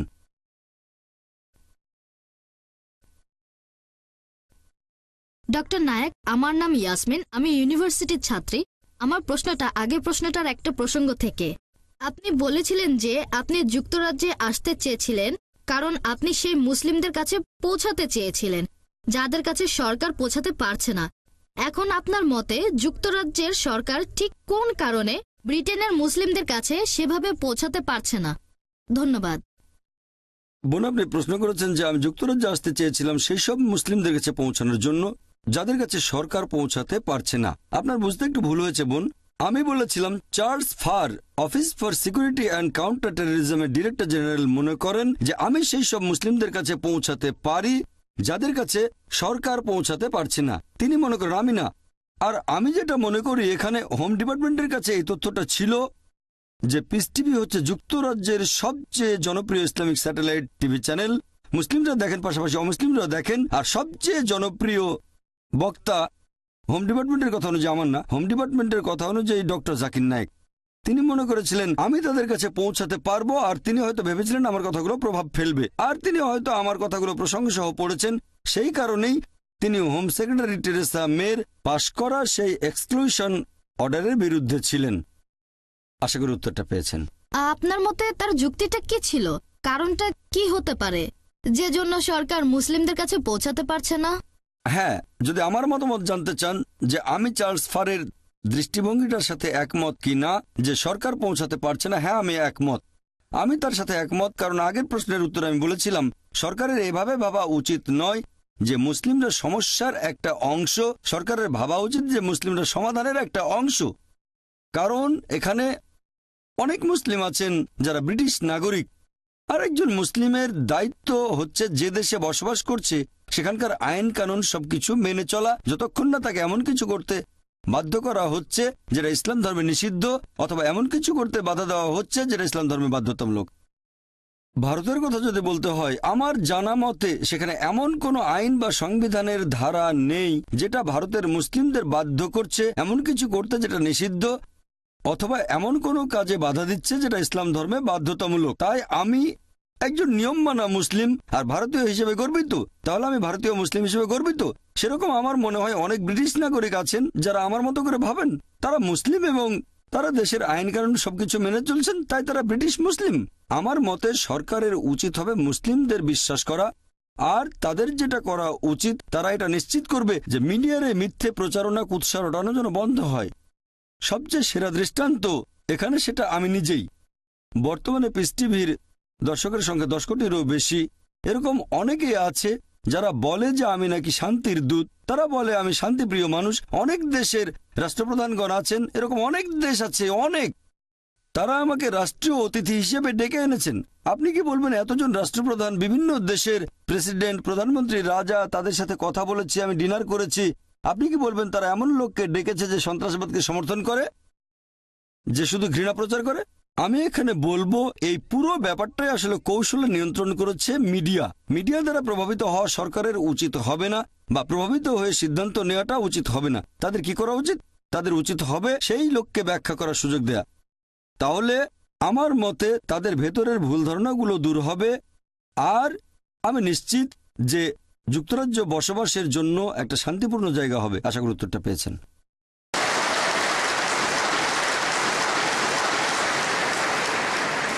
আমরা অনুষ্ঠানটি পরিচালনা করলাম স্যাটেলাইট লিংকের মাধ্যমে। যাই হোক, আমি এবার সবাইকে অনুরোধ করব আসুন সবাই মিলে ডক্টর নায়েককে লেকচারের জন্য ধন্যবাদ জানাই। তারপর অনুষ্ঠান শেষ করার জন্য আমরা চলে যাব পিস টিভি স্টুডিওতে। এখানে শেষ করছি। আমি জেমস ল্যাংম্যান, ধন্যবাদ।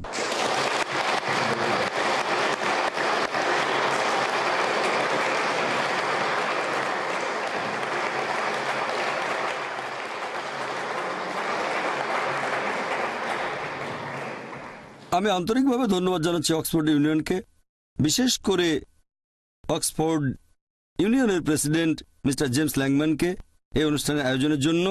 তারা যেভাবে আমাকে আমন্ত্রণ জানিয়েছেন সেটারও প্রশংসা করছি এই লেকচারের জন্য।